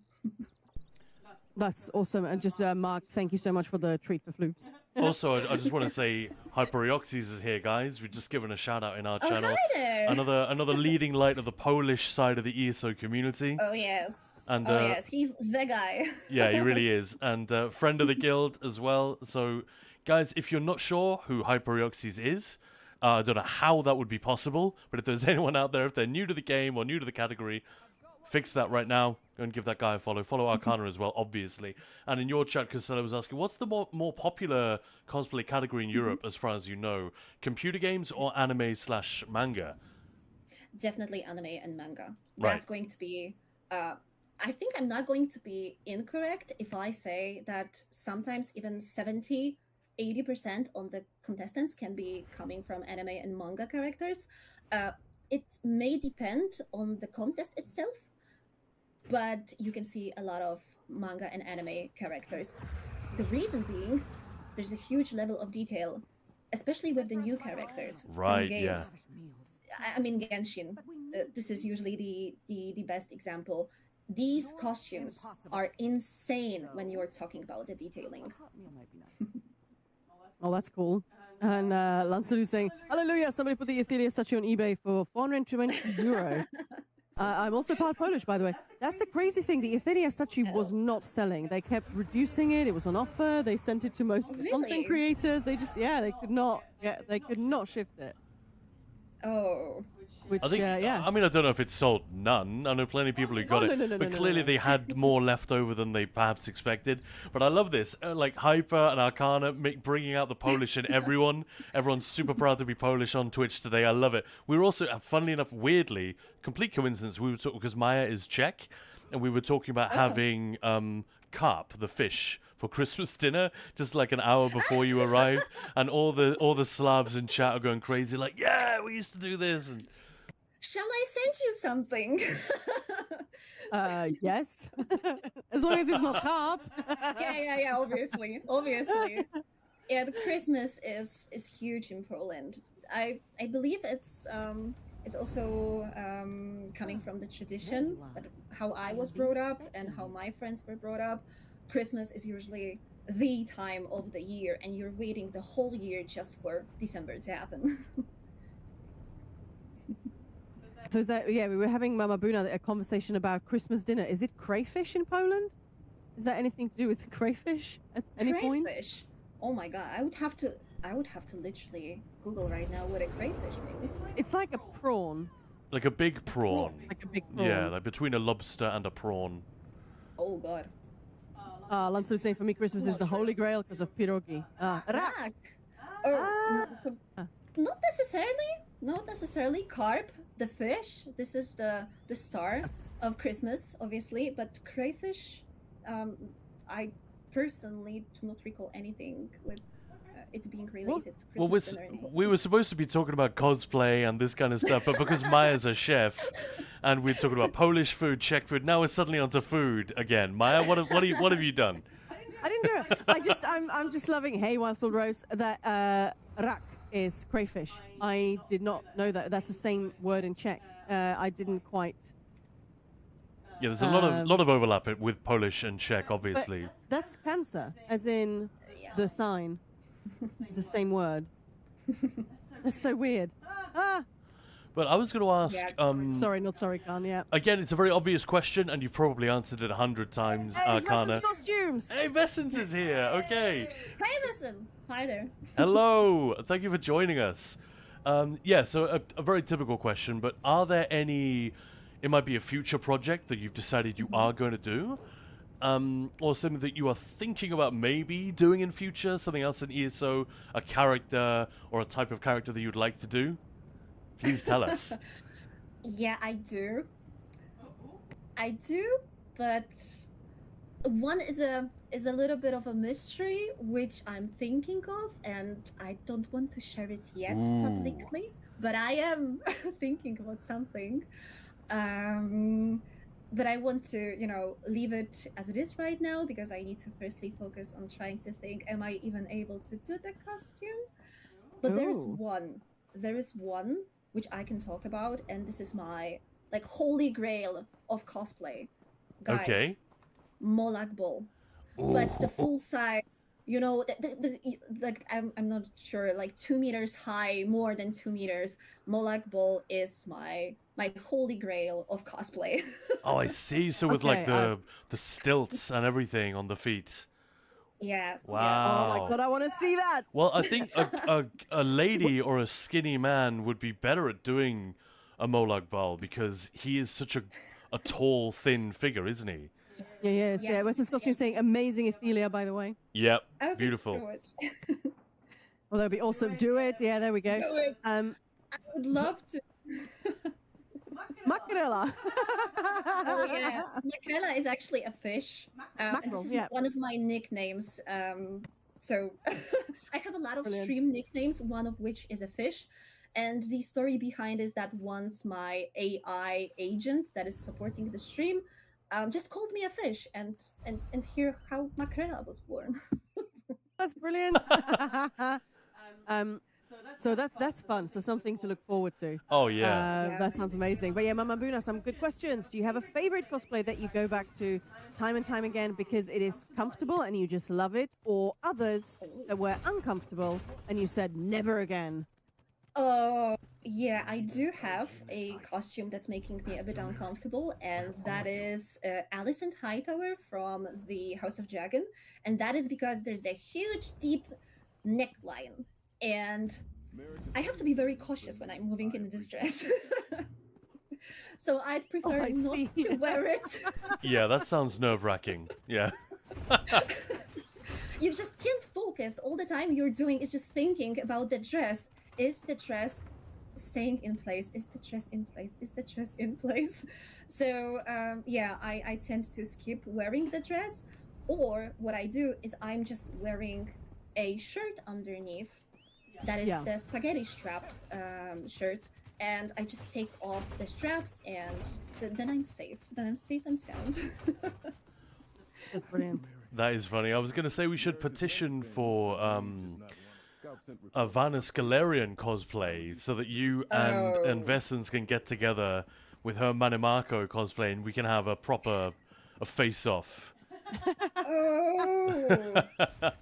I actually wanted to do Manny Marco. I call him Mommy Marco, so he's a mommy. Oh my But god. actually, you're giving me an idea here. Well, I was hoping maybe if I could whiz through this bit of storyline to get. I'm trying to think where I could meet with Mini Marco. with Vanis, but I think it would take too long to bother with. Hey, yeah, Mama Buna. Oh no, I'd be panicking the whole time thinking my breast had popped out and no one was telling me. Yeah, well. A House of Dragon cosplay is still on my list. Yeah, I just have made the dress. So this was one costume from House of Dragon lesson that I made, and I completely love it. The material was awesome. That's really cool. Mama Marco. Yeah. Brilliant. Yeah, and is there one that you just love and like want to, keep putting on all the time kind of thing? I think it's Italia. I feel very comfortable in the dress. Maybe the material is not really breathing through, it can get uncomfortable after a couple of hours. But I also feel very comfortable in my latest Serana cosplay. So the Yep. Serana of our lovely Dragonborn from Princess Skyrim. She's extremely comfortable as a costume. I love it. I love it. I have so many layers on myself, but I'm wearing trousers. I can do anything in this cosplay. Oh, nice. Yeah. Fruit salad. Yo. Not as many battery packs in the Athelia costume. Actually, none. Actually, none. That's a +1. That's brilliant. If I'd be more fit and skinny, I'd try to make a champion of Cyrodiil cosplay. Oh, yeah. Yeah. Yeah, it's the So ones with the now big let armor. me- That's got to be the hardest, right? Yeah, yeah. But now let me ask you a question, guys. What kind of a cosplay would you like to make? I'm curious. If you could make anything, what would it be? I think I would want to start with something like you just described. Something that isn't too restrictive in terms of armor or battery packs or anything like that. Something which is fairly simple, like...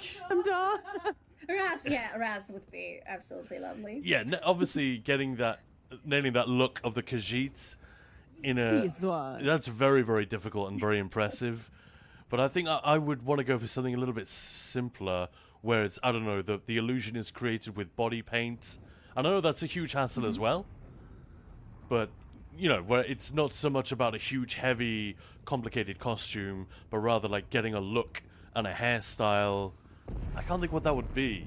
Maybe just a generic Dunmer dude would be... Actually, Roxamana has a good idea. Uncle Sheo. Yeah. I was just looking at that. Agree. That would be very comfortable because you're wearing a suit, you have the hair, so maybe a little wig, or if not, you can just spray paint the hair. But that's going to be very comfortable cosplay. And I do love that suit. Uncle Shio. It's Oh yeah, the brilliant. pink and purple suit. Mm-hmm. Yeah, that's fire. Yeah, we see Wes has a nice one. Yeah, Bobber. brilliant. Bobber. Is that the same word in Czech as well, Maya? It's just without the E. Yeah, because the Czechs love putting consonants right next to each other. Yeah. Bobr. If the Khajiit were possible, Chimera. Yeah, yeah. that would There be was a fun. chimera, I think, at the same event Mhm, in Amsterdam. Yeah, yeah, she was absolutely amazing. The it was a really, really beautiful job. I think I would love something like Money Marco. There's just something. Maybe it's just it's inspired by Wessons because it was just so cool. Also, these characters like Shirgorath, Manimarco, if you have a cool prop that Yeah. that A helps you, like it's very recognizable and it helps define the look of the character and give you a cool silhouette. But also it gives you something to twirl and sort of play with when if you're in the cosplay and you're at a con or whatever. I'm sure that helps a huge amount if you can have a very cool prop like the Arcanist rune. Or the Yes, shield, yes. or Wabberjack. Yeah, I think that's or the Staff of Worms. That's an amazing prop that Vestas actually made, and we looked at it on stream during Tenfest. Super cool. That was fun. I'd expect it to be something like Bobíček in Czech. Actually, it is just Bobr. But yeah. Bobby I Check. actually do have just half of this stuff because I have this in 2 pieces, but here is my Wabberjack as well. So I do own it. I'm not changing people into chicken yet, at least, but the props are amazing, and it also Wow. gives you this this comfort when you want to pose or you just want to do something with your character, look fun in a cosplay. Then the prop is half of the work that you need to do. Yeah. Yeah. Yeah, I can imagine that. I think Wes was mentioning that he broke his Wabberjack, I want to say, which was that's kind of a big deal because obviously he's not a cosplayer. He just does it for cons and everything, but he broke his Wabberjack. He probably got carried away. I think it was actually he was traveling with it. Or just like was hitting someone with it. I don't know. Could be. Or he found someone no- from no more Rockstar. cheese. Yeah, exactly. Or he met someone from the Rockstar game studio. I was trying to beat them up so they'll give him a part in Red Dead Redemption 3. Yeah. See Polish power on the chat. Yeah, and people getting cheeky with that particular word, which you hear shouted from kitchens in the UK, up and down the UK. If you go to a restaurant, the waiter will go into the kitchen. You hear the door open, and you'll hear a Czech or Polish or some other Slavic chef yelling the K word. It's a thing. Not the usual service. I guess a lot in Polish, honestly, even when I'm around my friends. I don't really do that in Czech anymore. But I do swear a lot in English, though. So everyone That's the can same for me. understand. That's just the same for me. I'm also swearing much more in English, to be honest. Well, it doesn't feel quite as The same. hef- It's yeah, not it the just- same. It's not the same, no. Yeah. I've been in the UK for 25 years, and I still feel, yeah, like some of the Czech swear words. Like, oh, I don't want to say that. Yeah, it sounds like it's a little bit too harsh or too serious even. And then when it's a foreign language, it's a little bit more comfortable, like downplaying a little bit. Yeah. When my mother first moved to England, she got in a lot of trouble for Czechs use swearing. volet a lot. Yeah. Volet, yeah. For swearing What does all it the mean? time. It means like a bull, right? Bull, yeah. But it's like an exclamation. Like when my mum for the first time like met the cat that we have, and he scratched her. I mean, she was hassling him. She just went, "Di vola," like you dick, kind of thing. But isn't it also used a bit like bro among friends? Like bruh. Kinda, yeah. Like if the Yeah. youngsters will call each other vola and stuff. But yeah, my mum got in. She had to have her friends like take her to one side. So you gotta stop saying shit and damn and all this stuff. It is much more offensive than you think it is. Obviously, that was a long time ago, but there is an element of that when you swear in a language which isn't your mother tongue or whatever. It doesn't always have the same baggage. So we don't always have a clear sense of whether it's okay or that's way too rude. I think society generally is becoming more chill, but it's a funny thing with swearing different languages. I love it. I completely agree. I fully agree here.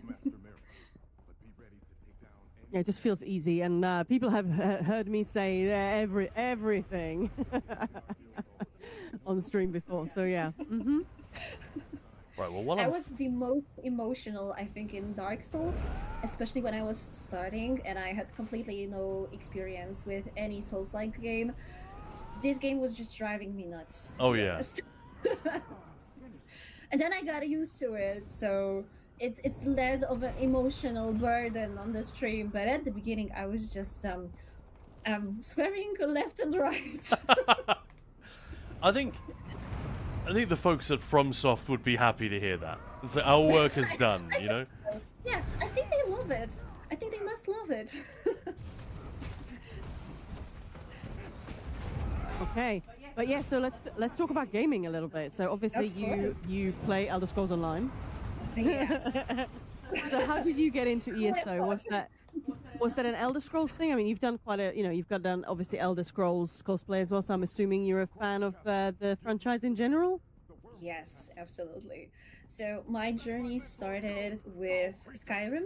So I'm a Skyrim baby, and it started in 2013. I actually clearly remember the day I made a decision to purchase the game, and I only made this Oh, decision cool.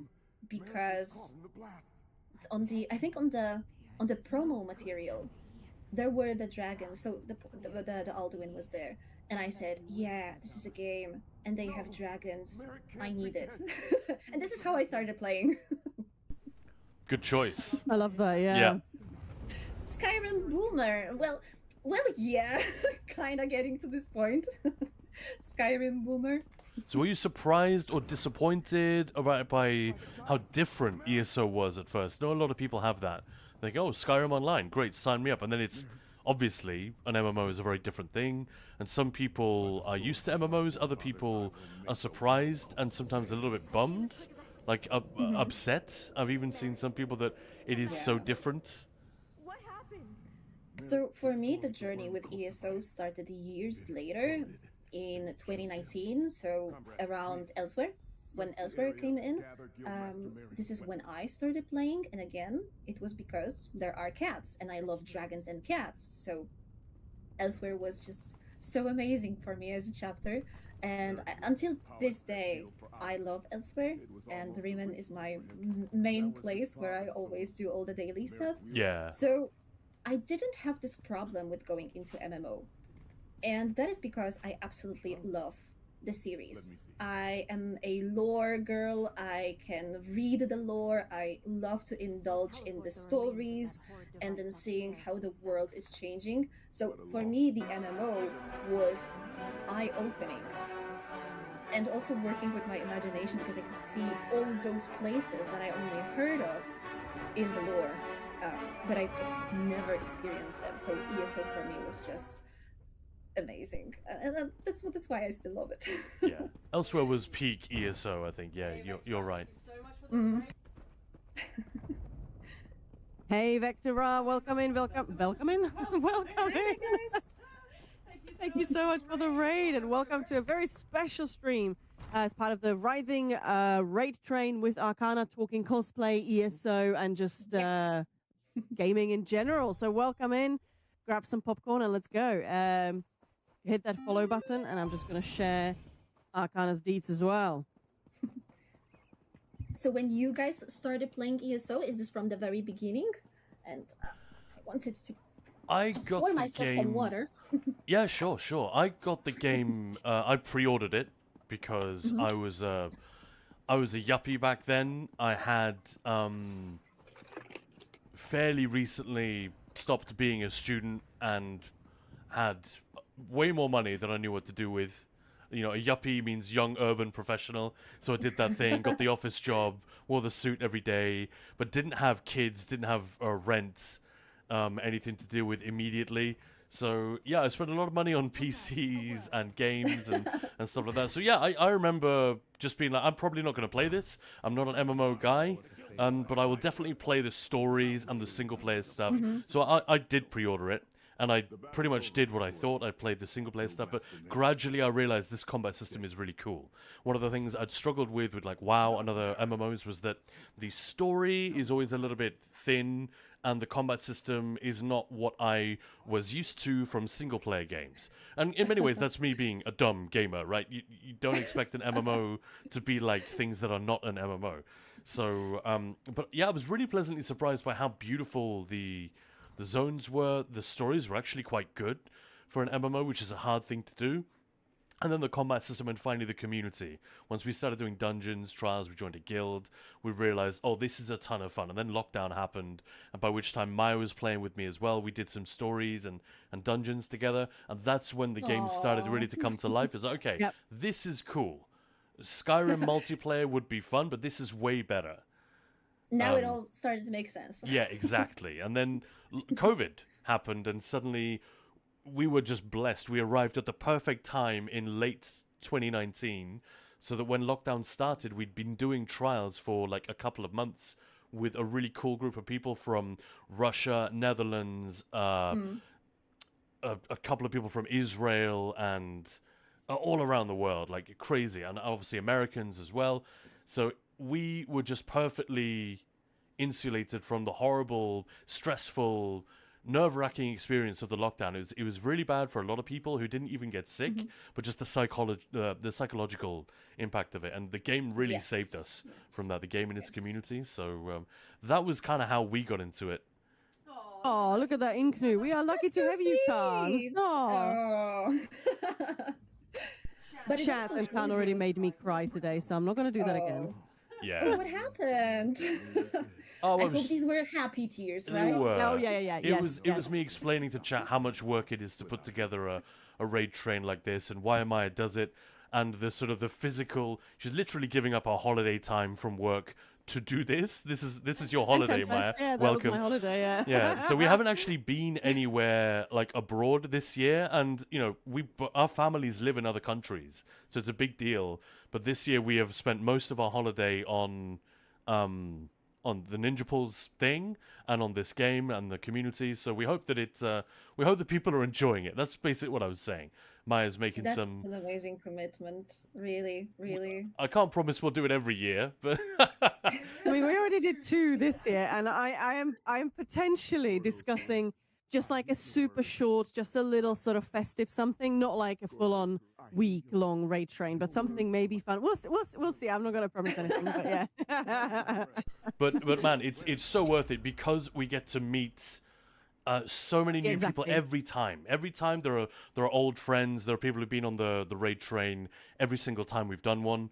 But there are new faces every time. Like we've never streamed together with you, for example. And this is it's so worth it for those experiences that we get to make new friends and people in chat get to see new faces and realize, whoa, this category is even better than I thought. It is loaded with awesome streamers and creators, and anything we could do to highlight that is, I think it's worth it, man.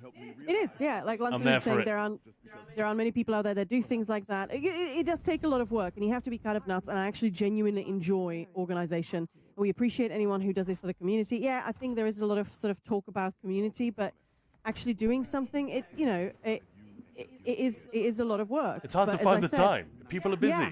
Yeah. But I do actually enjoy it, and exactly as Khan is saying, meeting the people and just seeing the connections being made as well. Like after the first raid train we did back in 2023, loads of streamers were saying that was really cool because when you raid off to someone, you want to know them, but then you have to make time to watch everyone. So you just go to the people that the few you know. So actually, just being on that raid train, checking out a load of ESO streamers, they suddenly were like, okay, my family is so much bigger now. And it's awesome. And that was just freaking amazing. Oh, but you are also doing a lot of good apart from that, not only for the community, what I'm trying to say, because there's also this fundraising part as well in the background. So these are extremely 2 amazing topics that are happening simultaneously. So huge kudos to you guys, really, for organizing all that. Thank you. Oh, thank you. But right back at you for taking part. And to everyone who's watched you know, just a few minutes of the streams. Obviously, there have been drops as well, and that helps. But it's the community, man. Like with all of our efforts, well, we wouldn't do it if we didn't love the community. So that has to Yeah, be there. exactly. But then also, people have to show up, you know, and they have to donate, and so the organizers only get a certain amount of credit. I feel. But the ESO community has been amazing. What are we at, Maya? We broke fourth. We broke 5,000. We've broken $5,000 raised, Oh, really? which is Yeah. pretty yeah, incredible. I saw the message. Yeah. Raised for the American Heart Association. So yeah, I'm posting the link. If anybody hasn't had a chance to donate but would like to, here you go. Do it. I'm just Yeah, so looking at that- these two Nice. characters though, and I'm thinking Finish your drink. which one of these would be cooler. I can't actually decide. Obviously, you could look amazing because she's actually a female character as Gabrielle, and she's got a lot more famous this year. No spoilers, but she's a big part to play in the Solstice Oh, and yeah. Wormcold story. But then Varnis is such a huge figure. There have been literally books about him and references to him in so many of the other games that came before this one. So he and Manamako are probably the two biggest characters that anchor ESO back to the single player games, because their story is Yeah. brought up again and true. again. So he's kind of a big deal. He's like Ron Burgundy. But Gabrielle is so fun as well. I can't decide which one of these I would rather see a cosplay of. What do you think, Maya? They're both amazing. That would be so fun. No, don't know.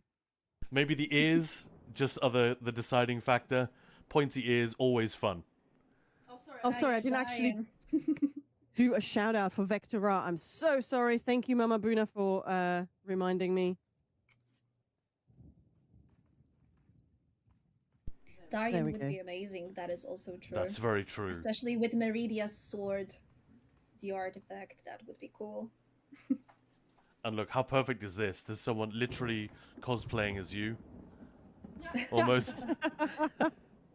Also, Scordo. I'd love to see Scordo, like an orc. That's really hard to do. You have to be basically a bodybuilder to get away with that. And that makes the costume even more expensive and crazy huge.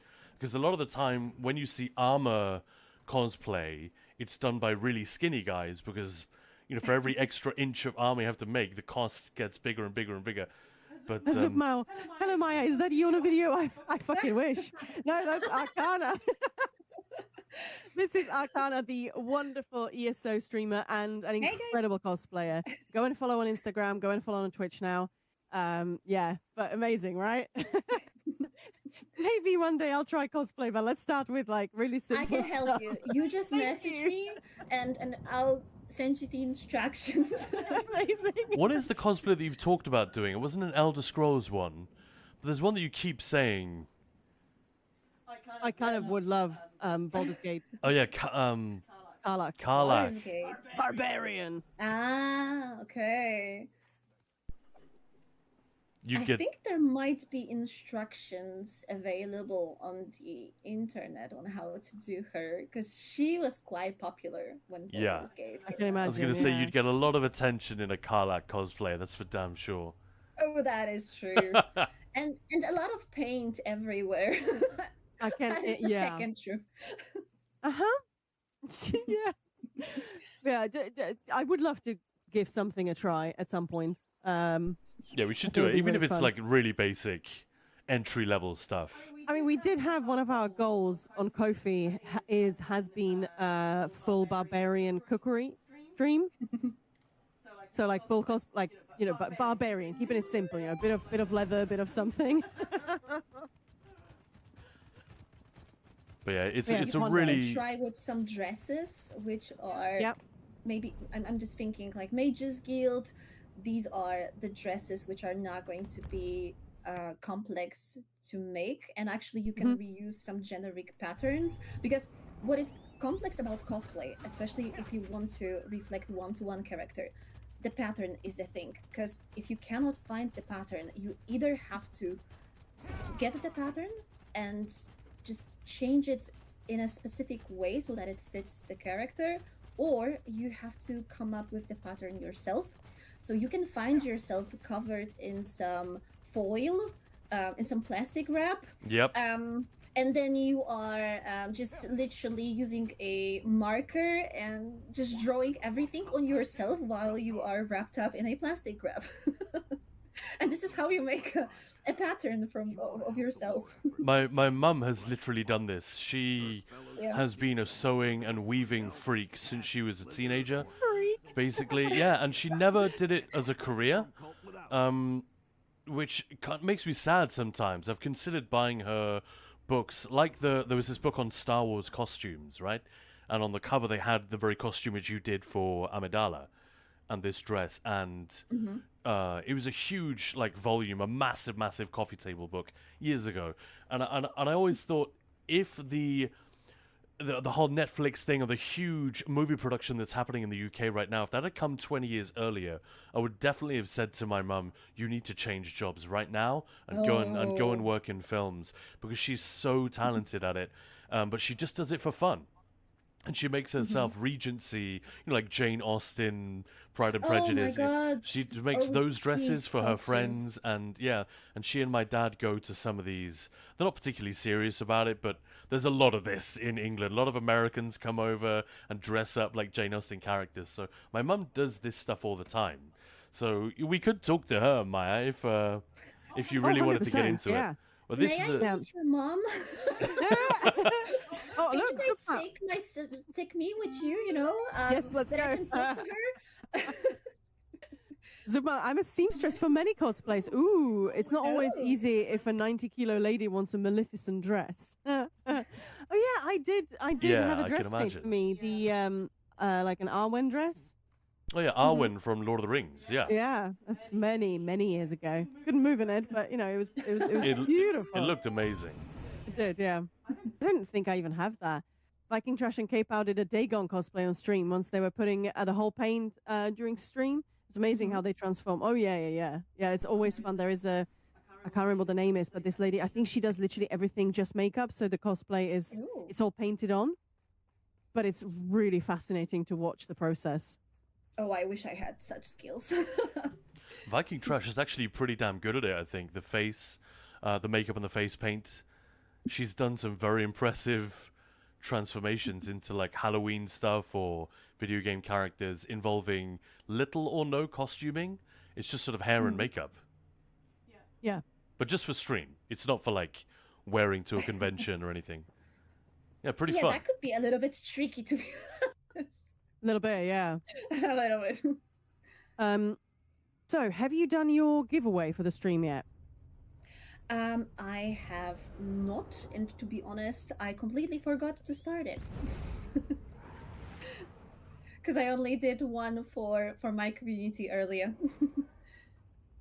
That's all right, because the way we do it, I use Nightbot, and we just do it as like a random number generated. Mm-hmm. So it's like they're in the moment. Okay, I am actually not using this. I'm usually using Stream Elements, but I can Yep. set up something quickly. Hey, Erin. But it then also means that the guys would have to come to my chat, because for the shared chats, the I thought we could command would do not be you working. do one, I do one. We can just do them simultaneously. So I do I mean, people can take both in both chats. But if you do one on your chat and I do one in my chat, then people can potentially win twice. Yeah, okay, so I will just start it quickly. I would love to see a cosplay of this guy. We've commented on this a couple of times already. How Scordo, he's a cool character. It's fun when he comes back. The voiceover is funny. He's not too serious, but he genuinely looks badass in this Sturg Fellowship armor. It's like they designed it for him, almost. Right? Yeah, he looks Yeah, great. he looks fucking cool. It's about the most difficult thing is to make the silicon armor. Ooh. I've both open and it sounds like I'm in a fever dream. Awesome, Mike. Much appreciated. So you know the rules on our chat, guys. It's going to be a random number range. When Arcana's ready, I'm just going to give you the numbers and you just need to start spamming our chat. Ninja Pulse Okay, chat. on my end, it's ready from the Stream Elements. All right, why don't you get it started and I'll do the same. And it's for the flower trick emote, yes? Yes. Yes. So for me, the command is !ticket, and then you'll immediately enter. Amazing. And in our chat, guys, so we've got random number range, which is between 100 and 500. And you just need to spam chat with numbers. But make sure to do it in Ninja Pulse. Yeah, don't spam Arcana's chat. And you can guess as many times as you want. You're welcome to open a second window, come into our chat, and then close it Yep. again once the giveaway is over and go back to Arcana's stream. Totally fine. But let's see how many things we can give away in the next minute. Okay. So on Ninja Pulse Gaming, it's live in 3, 2, 1, go. Any number between 1 and 500. Spam that chat. Guess as many times as you need. 69. Yeah, everyone- 2,345. A little bit too high. Everyone guesses 69 immediately.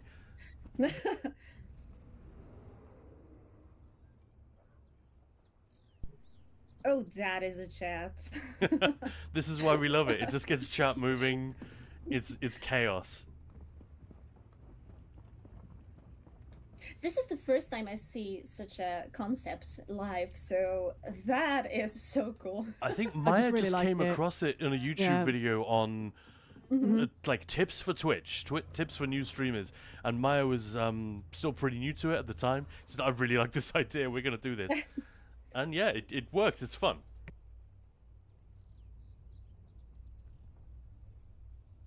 Oh, that is moving fast. That is literally a train, which is very fitting. Hyper, I'm gonna steal it. Yeah, I'm just so also much fun, thinking yeah. about that, to be honest. The funny thing is, there we go. Hey, it's Gunbro, right? Gun bro! Congrats. Congrats! GG! Well done, everyone. And that was for the flower trick emote, which I think Yes. I can demonstrate right here.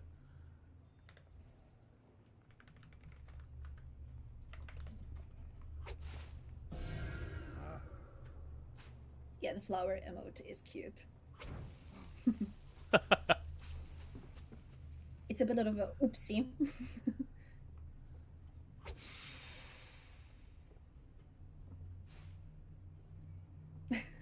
Very silly. But yeah, it's still pretty rare. I think giveaways and the Amsterdam event are the only sources of this so far.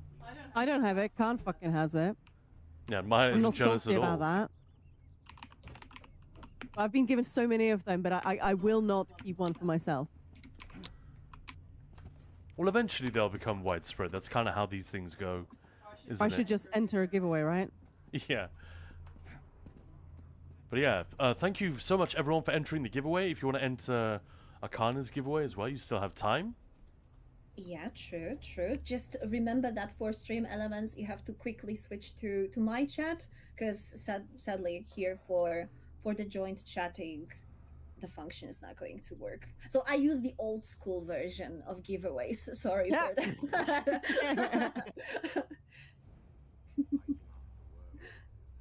Just a question, how many more codes for do you have left? Don't know, but a few. Jedi is asking, guys, unrelated question. Should I buy Vampire the Masquerade Bloodlines 2? I don't have it. I couldn't answer that, but I've heard only good things. Well, there was some bitching about 2 houses being paywall locked, but I think they rode back on that, didn't they? But yeah, if anyone has an answer for, if anyone's got it, played it, thinks it's awesome, or would advise against buying it, let us know. Any Hoodle Poodle, we do have to raid off to Jake Clips ESO. Bless him. It's 9 a.m., so he's feeling, I think, quite tired this morning. Well, we'll wait for the giveaway first, right? Yeah, I guess I can also already close, and then we can go right away. So I just click the closure. Yeah, of course. But thank you so much for And hanging out with us. You're a Arcana. winner. It was an You guys absolute won, pleasure. actually. What? So somehow I believe you guys wanted to show the command, and it was counted into the Oh no, just giveaway. re-roll, please. Re-roll. Oh no, I didn't mean to do that. So we have Moldo. Moldo, please reach out to me for your emote. Nice. You just won. Congrats. Congrats, congrats. And quick reminder, guys, go follow Arcana. Follow all of the stuff on Twitch, on Instagram, everywhere. Do it, do it, do it. We heard how long it takes to make these wonderful cosplays.